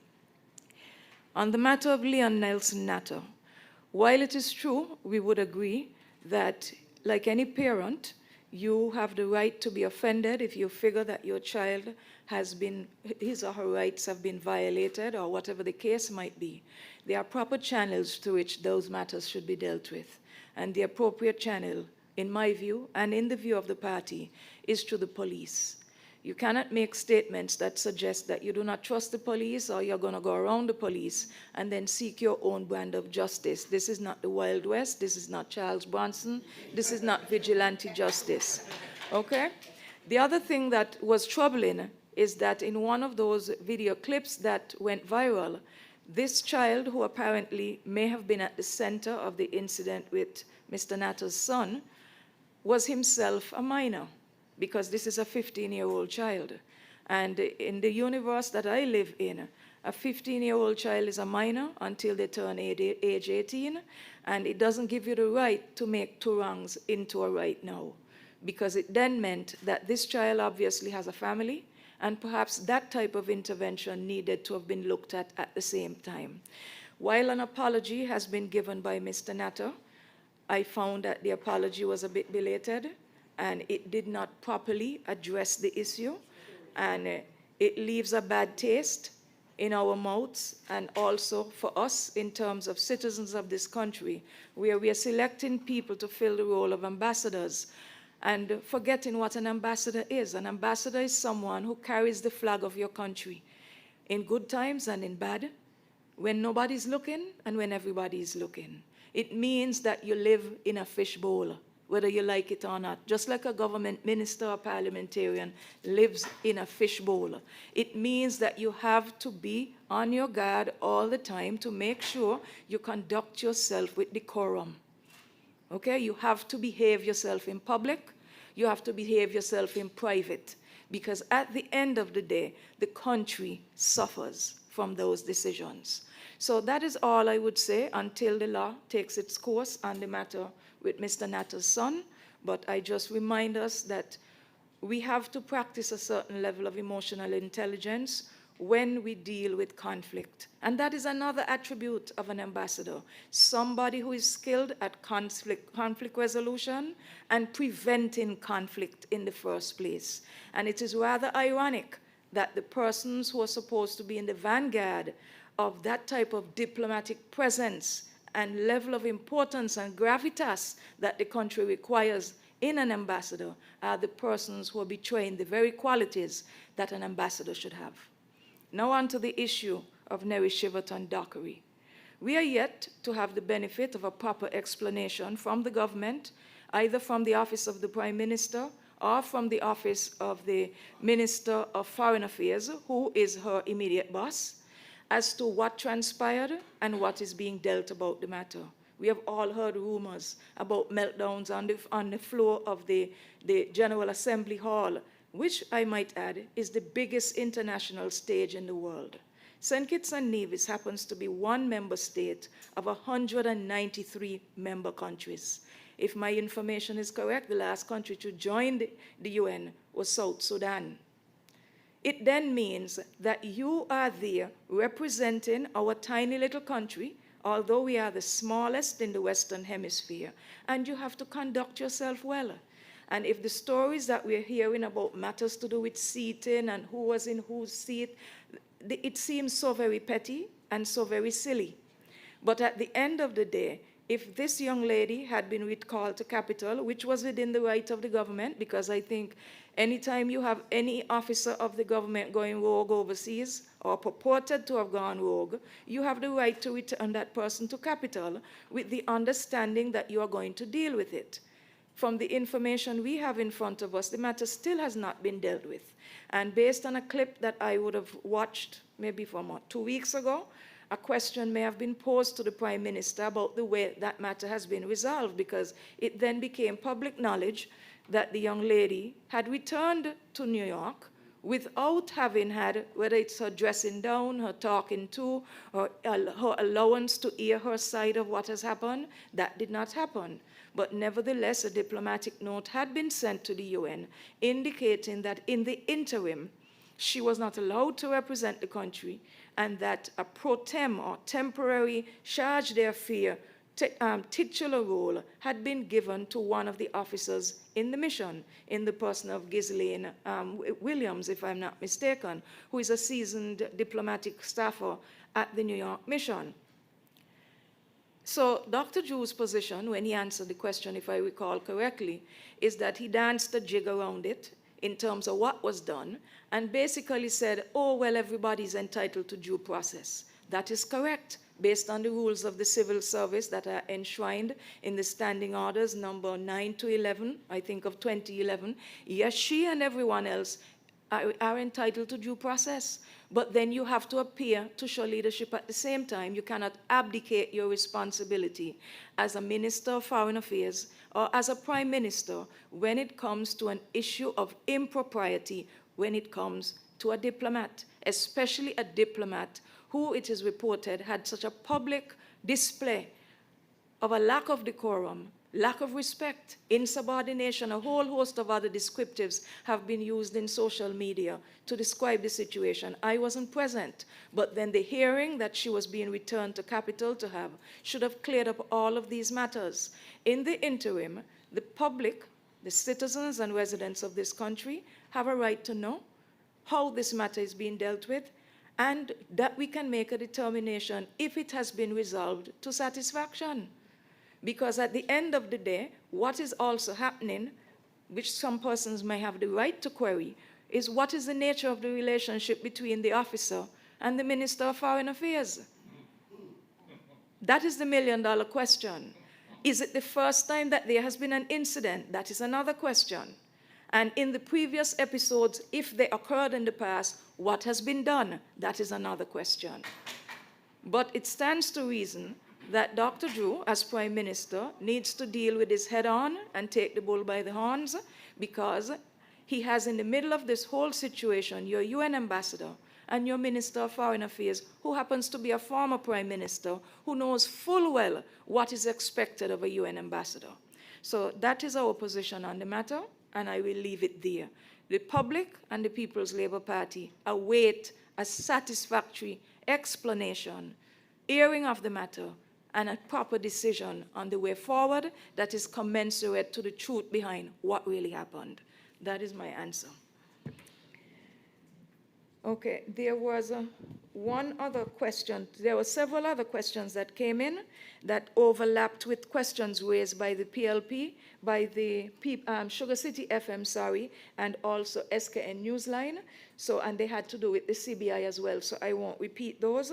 However, there was another question that was raised in terms of the fact that there is evidence that there's a fall off, significant in nature, in terms of cruise ship arrivals in the Federation, especially between July up to the present time. And then the person who posed the question also tried to compare the arrivals to those in 2019, claiming, well, I have no way of verifying this, I'm seeing the data for the first time, that in 2019, the number of calls totaled somewhere in the region of about 50. And they're asking for a comment on this specifically as to what the Team Unity administration would have done differently in the past, even in low season and also in high season, to ensure that we maximize the number of arrivals in the country so that we can benefit from the tourism spin-offs that would accrue in terms of the taxi drivers getting work, in terms of the excursions that people expose themselves to, the guided tours, etc. So that is a question that is in front of us right now. The reports we have had, Madam Chairperson, have indicated that there have been significant downturn, really, in the expectation with respect to cruise visits to the country. As many, we are told, upward of 70 vessels or visits had been cancelled. The expectation is that we will be about 250,000 or somewhere there down in terms of arrivals in the country. So when the questioner put the question that we are not moving, and I'm happy that they used 2019 as the cutoff, because that was a normal year. That was before the COVID. In COVID came to St. Kitts, COVID came to St. Kitts in March of 2020.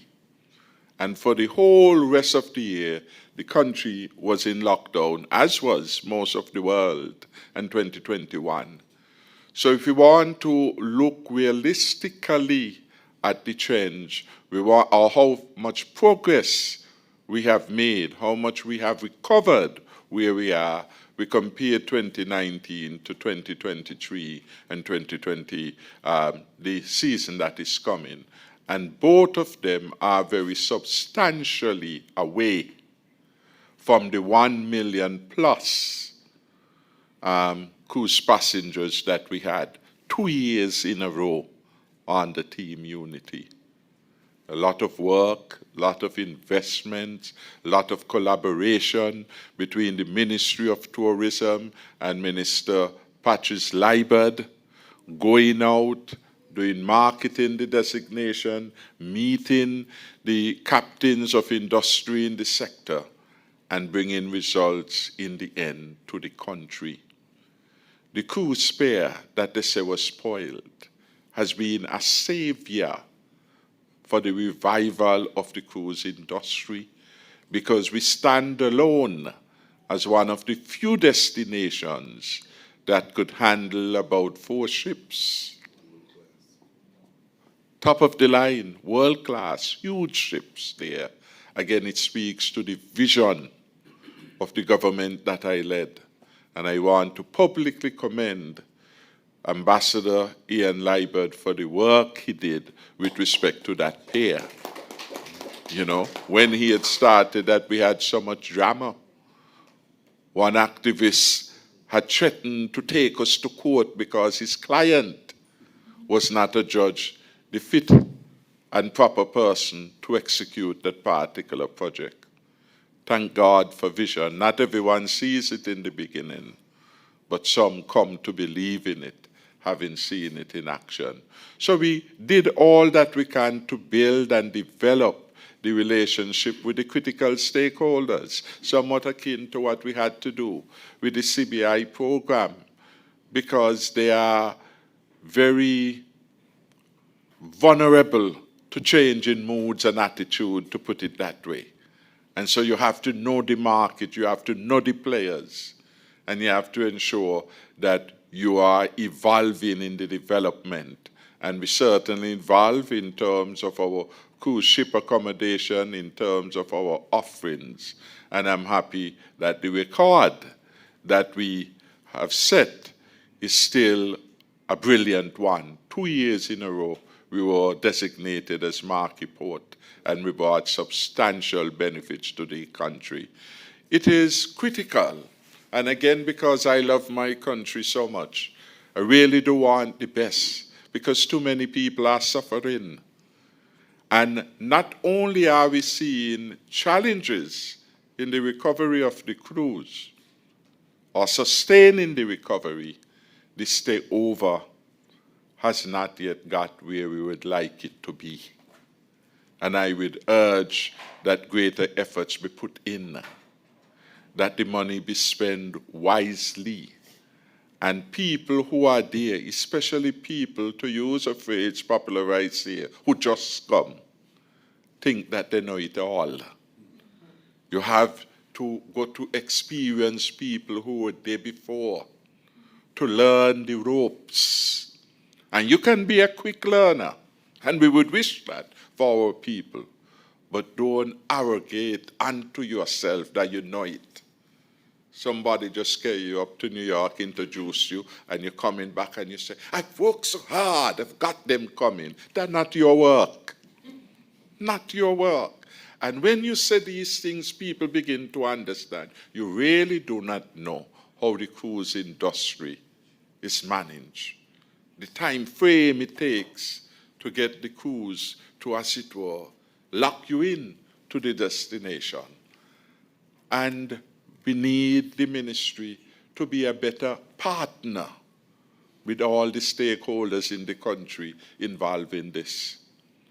A lot more can be done. A lot more can be done at Black Rocks to bring more business there. A lot more can be done even at Port Zante, because there are a lot of gnashing of teeth. This has been a very bad couple of months for people in the sector. And they said that openly and publicly because it's true. It was a pitiable sight when the Prime Minister went to meet with the traders there. For the Prime Minister is ignorant of what is happening in the sector. He cannot answer. The Minister of Tourism, who should be in a better place than he was not there with him. Why did he choose such a time? I didn't see any knowledgeable person within the ministry, even as part of the delegation. Again, it shows that people are not wanting to learn. Common sense could tell you certain things. You postpone, you wait, you get your team, and you go prepared as a team. And these are the things that people in the industry who is accustomed to better. That is the point. People are accustomed to a certain standard of engagement, and they're evaluating you and find you wanting in relation to what is happening now. Again, there are people with ideas and willing to share if the appropriate environment is being developed and nurtured. And that is why the PLP promises that we will be an inclusive government, bringing all people who are willing to make a contribution for their country to help in the decision making. I'm advised that the lady minister in the conference this morning, and she's attempting to blame past government for the problems that she's having. Well, again, we are not surprised that they are so locked in, and if they are not facing up to reality, they will not solve the problem. If they are not seeing where they have gone wrong, and they have to blame the opposition after 14 months. After 14 months, you are blaming the government when you've been traveling so fast, sometime even with a 50-member delegation, gone shopping, wasting the taxpayers' money. So better is expected. Better is expected. When a government blames an opposition for not being able to do, it's an indication they are not fit for office. And after 14 months, you control it. 1 week I could understand. Maybe even the 100-day honeymoon. After that, you're in charge. You're in charge. You build your team. You fired all who you want to fire and continue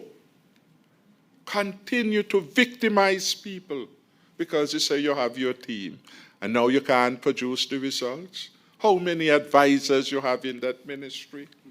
How much are you paying them? When you give cleaning contract, you don't blame the opposition. So they have to be fair because they can't fool people now. They have the government, they said.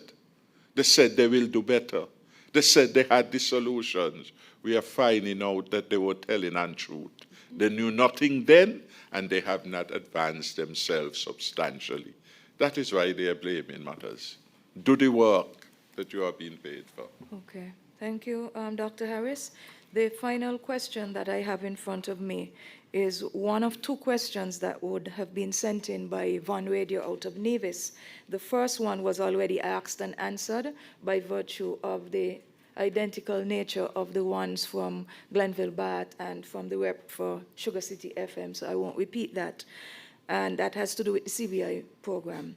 The second question says, what is your response on the development bank matter, as the present government has recently informed the public that the bank owes Social Security almost $120 million in terms of bad money management, and as understood from Prime Minister Drew, this was not accumulated by his government? That is the question coming from Von Radio. Again, I don't even know if that is a question. I don't know if that question deserves an answer, because it shows that the Prime Minister is not ready for prime time. It's a government bank. Whichever government is there, it's your bank. I draw the analogy. Douglas borrowed $234 million from the IMF. He borrowed it, not me. He signed the agreement. I can't come and tell the country we're not paying this IMF debt. Let Douglas come go pay it because he put the country in debt. No, I accept the reality that there is a debt, and I paid it off within 2 years of being in government as a signal to myself and my cabinet that we will manage the finances well within our means, and we achieved that. That is why the IMF report speaks to the legacy of prudent fiscal management over the last decade, near 8 of which was under our watch: 15, 16, 17, 18, 19, 20, 21, 22. We did the things the right way. Debt by the Development Bank is not new. Every bank has debt. Every bank would have debt. And the debt is accumulated. If Dr. Drew wanted to have a proper analysis, you can't be selective. If he is concerned about public sector entities and their operation, then tell us how all of them are doing them. Tell us how Casper is doing. Tell us how NHC, where he knows who is in charge there, is doing.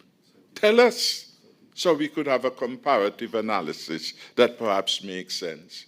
He hasn't told the public that NHC restructured a debt of $130 million with Social Security. $130 million.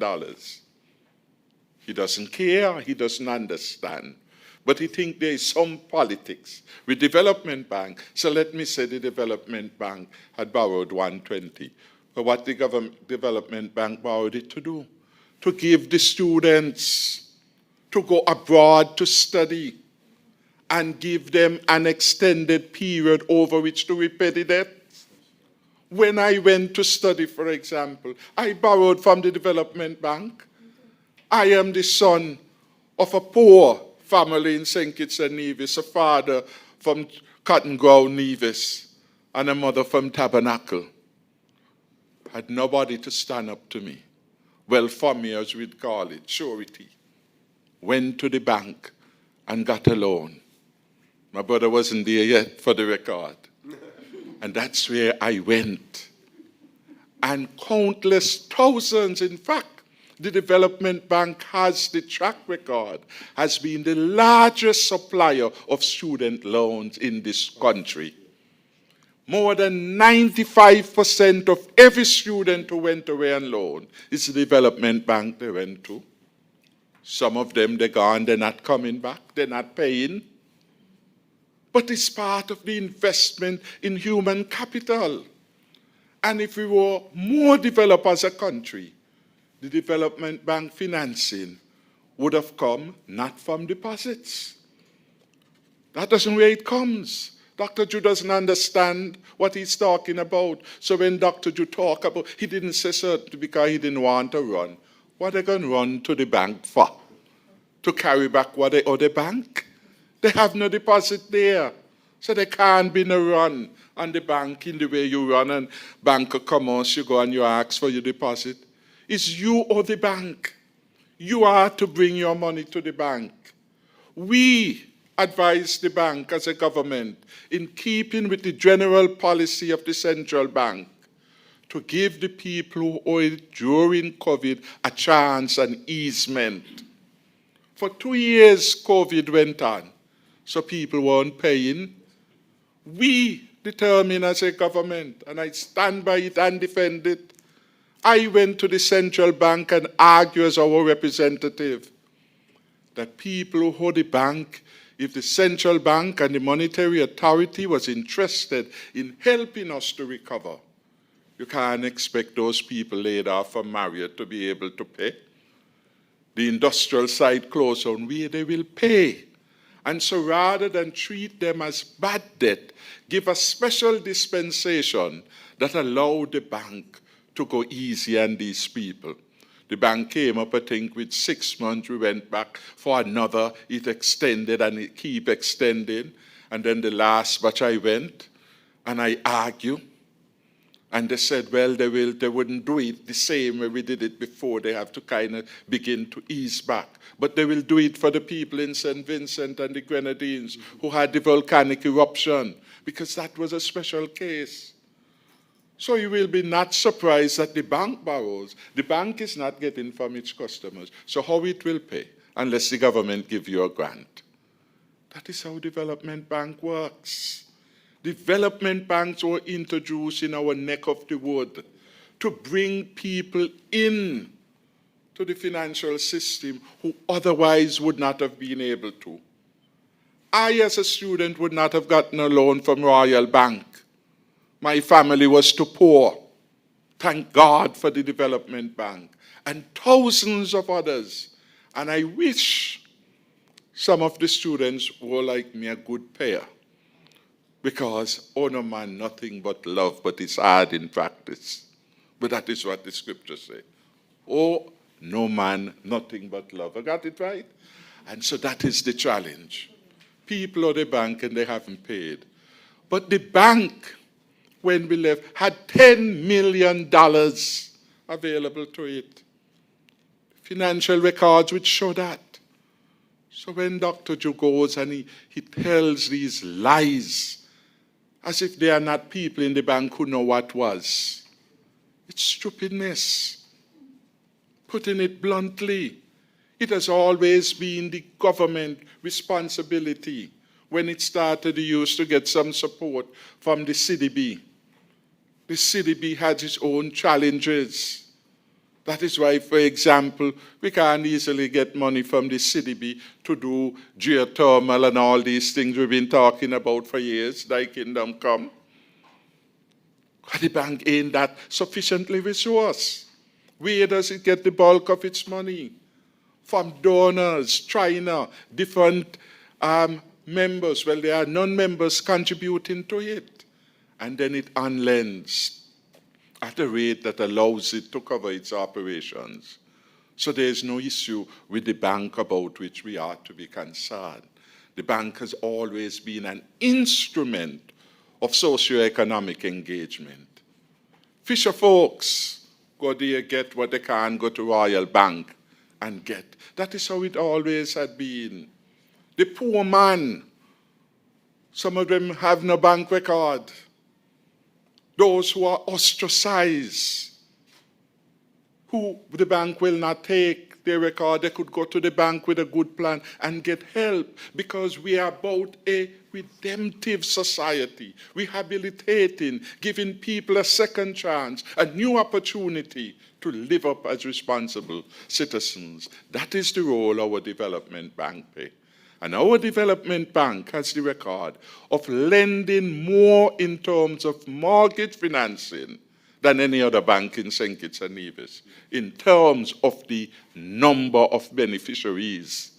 The rich person could go and get a house for $1 million. I'm talking about the number of beneficiaries. The thriving middle class that we see in terms of people owning their home was Development Bank. Some start there and they switch over to something else after. Without the Development Bank, they would have never got the chance. And it's unfortunate then that the Prime Minister, without an understanding of what the bank role is, without an understanding of his role, because in no other country would a Prime Minister be speaking so about a financial institution, whether commercial or otherwise. It would never happen, because bank thrives on secrecy. Never happen. You always have to be careful. When there was a run on the Bank of Commerce, over 20, 30 years before that matter was solved under Team Unity. I was a young child going to the bank on behalf of my uncle in St. Thomas to get his deposit. Those bad old days, I must call it. You had to line up by the circus to get into that bank, to get a little change. 80s. Farmer A.G. remembers. It was a terrible period, and we do not wish that on any financial institution. He must tell us that the Nevis Island administration owe millions to the same bank if you want a serious conversation. Or why just pick on one bank? He must tell us that the Nevis Electricity Company owes the Development Bank. So it's a lot of owing. But owing is not bad if you are paying as you go along, because you have terms. And the NHC, and that must be special to him, $130 million was reorganized in relation to its operation. Give us the full story if you mean well. You can't be particularizing entity, because you must have a broad. Oh, you could tell me somebody owed $120 million, and you're not telling me about $130 million with NHC. You're not telling me how much Nevis Island Assembly owe. You're not telling me that Nevis Housing owe. You're not telling me that there's an application for $35 million by the NIA still to get money from Social Security. So why are you being so selective? It goes to motive. And the Prime Minister must not come with a bad motive in issues in relation to the development of the country. That is why the government is in so much problems, because they are politicizing everything when no politics should be in some of these things. So that is my answer. It is foolishness, really, and it shows that the Prime Minister is out of his depth in relation to this matter. The role of the bank, how bank gets their financial support, etc. I mean, I could tell you, millions of dollars we give to Casper. You are part of the cabinet.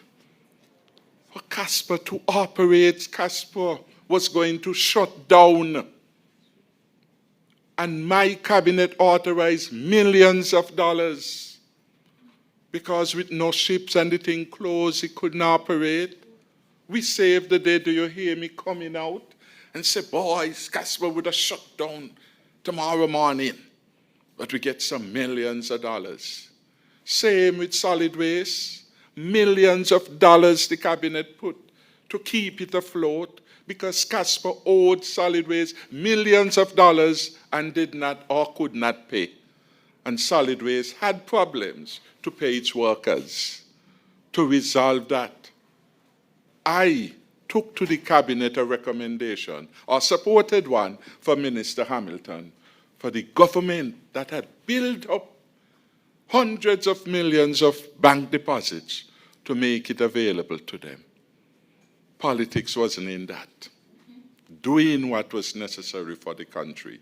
And so the press must ask the Prime Minister, let us know all the entities that owe Social Security, that owe the bank, and we could make a judgment call. And let us know if it is $130 million for the project over Christoph Harbour that you have encouraged the people of the bank to forgive. And if a man could come in the country and that particular entity or Social Security, why he is not talking about those and ensuring that they pay? Why he is not talking about Embassy Suite and how much they owe? Why he's not talking about Kittison Hill, where millions of dollars is owed? So it's a long conversation we could enter into, but it's not needed. The government must settle down, do its work properly, and stop being so petty and a nuisance to sensible people in terms of what they're putting out there. Country deserves a higher level of engagement. If I may, Madam Chair, I just want to also say that our society has a lot of access to information. And we know that in the United States, there's always an issue of fact-checking. And I think it's important for our media to become more involved in investigating the truth about what is said by persons who are holding high office. The other thing I would like to say in closing, imagine if your son or your daughter working in a government ministry hits, curses, or abuses not just the director or the minister. What do you think will happen to them? This issue about integrity in public life also goes to the heart of behavior, especially when you're representing our federation. Yes, we are asking as a party for a report as to what happened in regards to the UN. But I think we need more than that as a people. We need to set the standard. If someone is out of order, do the same thing that you have done to others. They need to be disciplined and disciplined to the highest level. Thank you, Madam Chair. Okay, thank you, Deputy Leader. I just wanted to clarify a point that would have been raised by Dr. Harris, just to make sure it's abundantly clear, when he gave the examples in response to the question raised on the matter of the indebtedness of Development Bank to Social Security. Just to be clear, that the point that was being raised in reference to NIA and NEVLEC was in reference to Social Security carrying the burden for that debt. Okay, not that it was meant to infer that it was Development Bank who had loaned money to the NIA and NEVLEC. Okay, just to clarify that point. There was one question that came in earlier, and I was a bit torn whether or not I should ask it, because I think to a certain extent you answered it in your opening statement, but for what? Oh dear. Okay. And it has to do with the issue of overseas travel of ministers. If I'm not mistaken, I think it was a point that was aired out quite well. And the person who sent the question is asking of the PLP's views on the matter, which you have already articulated, and to question how the matter of overseas travel was handled by your administration. It's a good question. I will just quickly, and count me 2 minutes, that we sat down as a cabinet and we look at the seriousness of doing government work at the highest level. We determined that not everything you are invited to, you need to go. And that is one of the things very early, because you could get caught up. Every day there's an invitation for something. you have to, as a minister and as a cabinet, determine whether there are any other functionary lower than yourself who could attend. So if there's a meeting, it's in New York, depending on what is being addressed, you have an ambassador there being paid US dollars.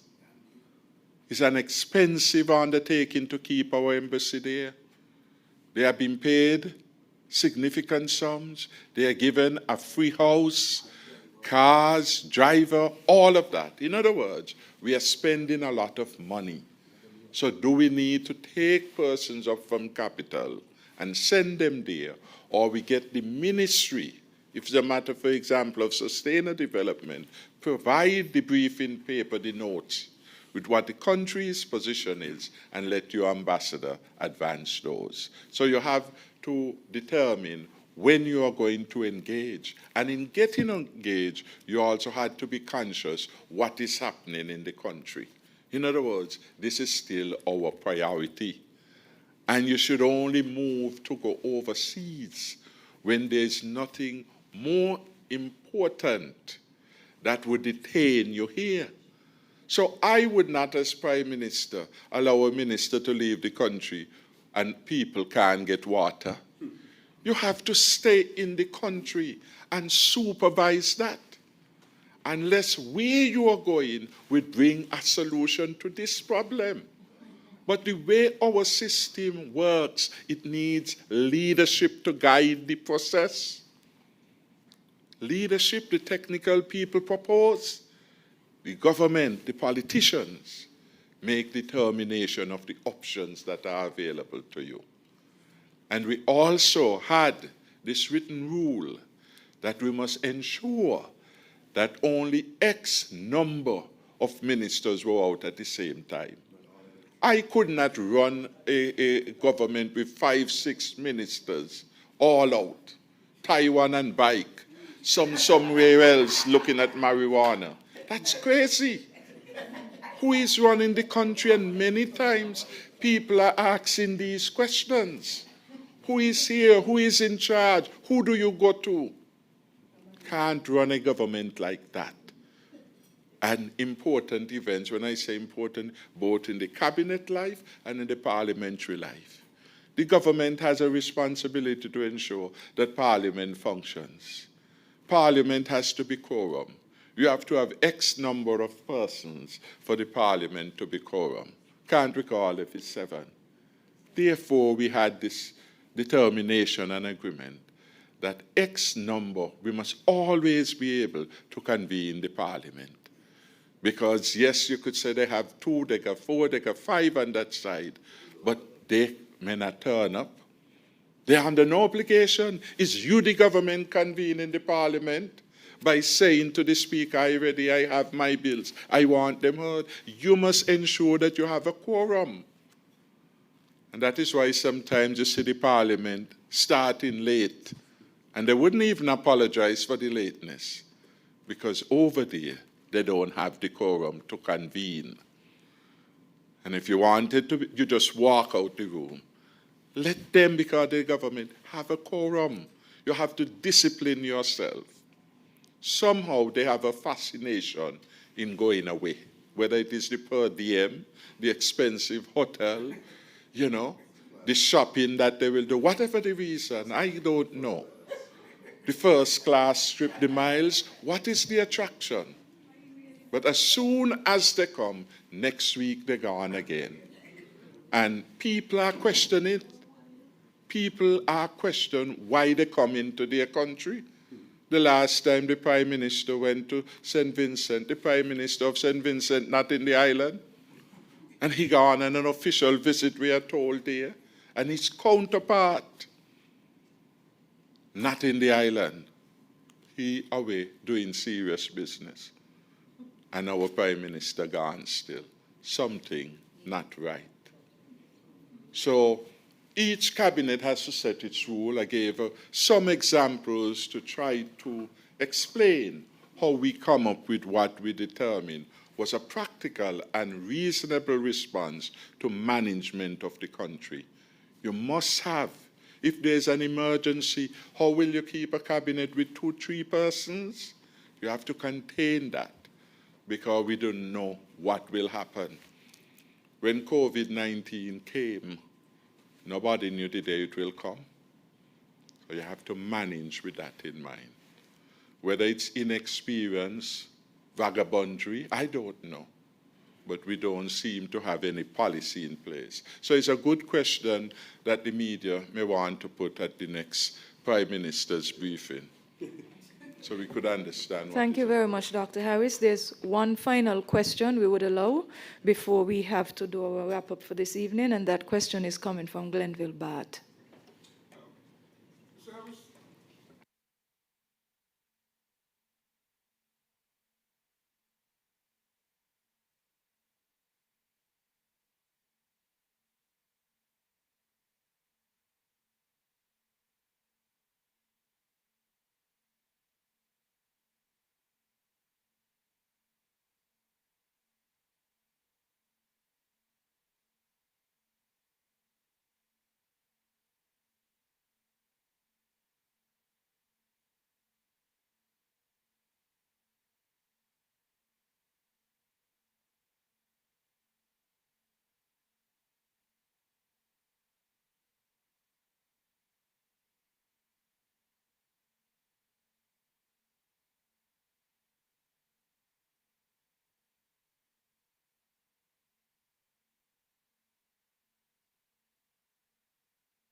Well, it's part of the Prime Minister's office. The CBI program is a subject matter under the office of the Prime Minister. So it is an extension of that office. And importantly, I make the point, by our laws, only the Prime Minister can sign the citizenship of registration, which allows you to get your passport. So the Prime Minister would know. And he only needs to request it because he's asking you to do his job. He has a press conference. He must come prepared to address any subject matter under his portfolio. And it is quite possible that at times he may not have all the information. His job is to get it. And repeatedly people go, so you prepare. Mr. Such and such, could you send me, I'm having a press conference, could you send me the statistics just in case somebody asks? And in a new day and a better way, you wouldn't even have to ask. As the CEO said recently, as part of the sham and mockery, these statistics are important, so why not make them available? Arithmetic not so difficult, 1, 2, 3, 4, 5. When the applications come in up there, you sign them in, you know how many. When they send them down to the Prime Minister office to be signed, they are recorded in the office of the Prime Minister, and they are recorded in the books of the sender.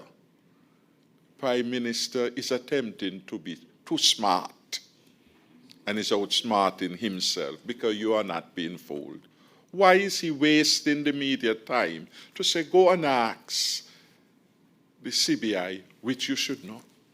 Because they can't have a COR unless you sign it. They prepare it and it comes to you blank. When I say blank, without the signature, to give it the authority to be executed and to be acted upon. And you sign and you stamp it. So he's playing a cat and mouse game, unfortunately, with something so critical. And that is why in 2014, the same smartness was being tried, and they got caught. And then we had the burden of trying to track over 15,000 passports which in the smartness they issued and they take out which country the people were from. These things have a way of catching up on you.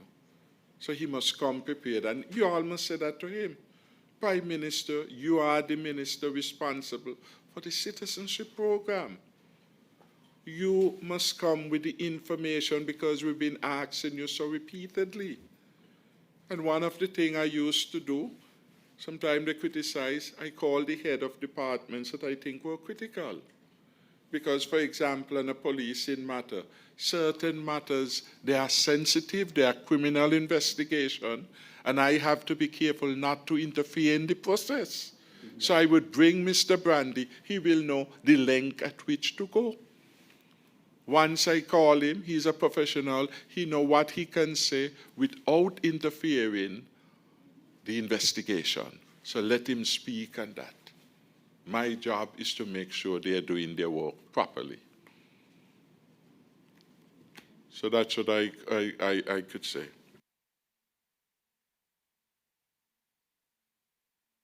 Oh, I'm sorry about the microphone.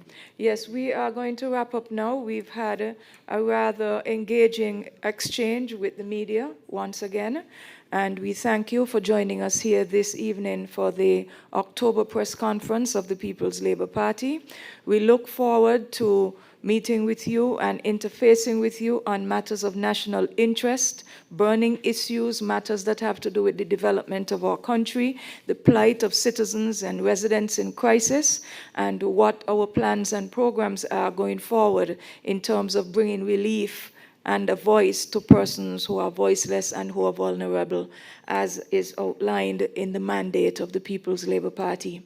So I wish to take this opportunity to thank ProVideo, the members of the press, those of you who took the time out to join us this evening, the staff of the Marriott for the provision of the space that we are using, and for Dr. Harris's presentation, and also for Mr. Craig Tuckett's presentation. Before I leave, I am putting a plug in for an event on Saturday for the People's Labour Party, a barbecue.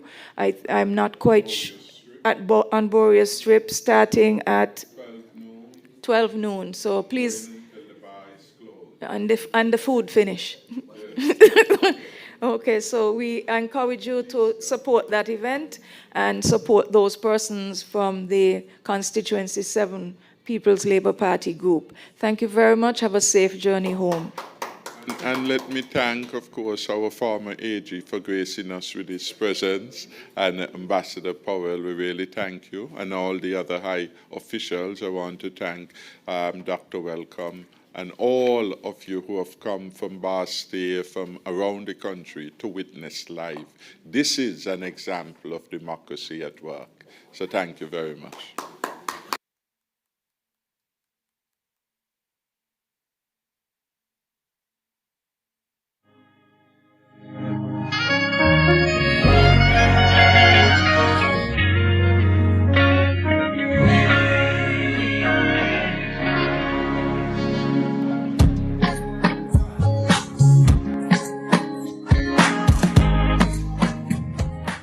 The People's Labour Party was formed in 2013 in response to a national demand for a different type of politics. There was the desire to end political tribalism and to provide a more inclusive brand of politics, where all our citizens and residents would have the opportunity to improve their quality of life. This inclusive approach to politics led us to be a founding partner in the creation of the Team Unity movement. Our mandate as a party has always been putting people first.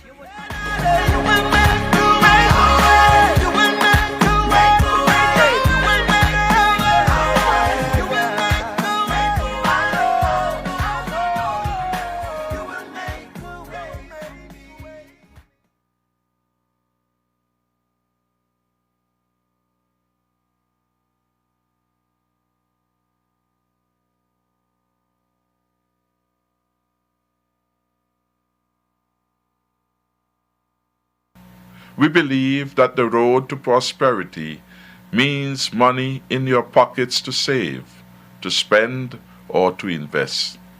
Lastly, low taxes are good for economic growth.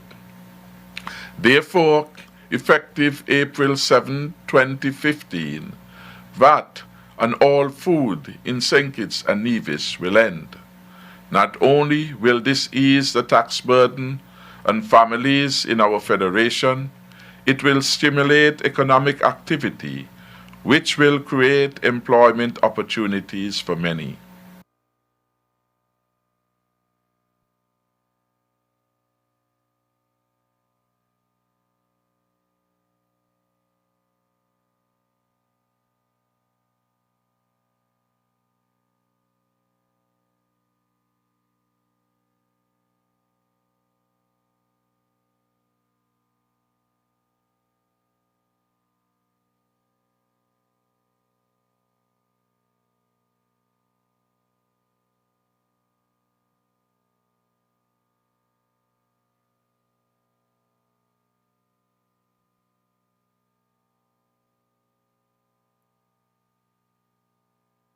We cannot provide more homes if we do not have more land on which to build these homes.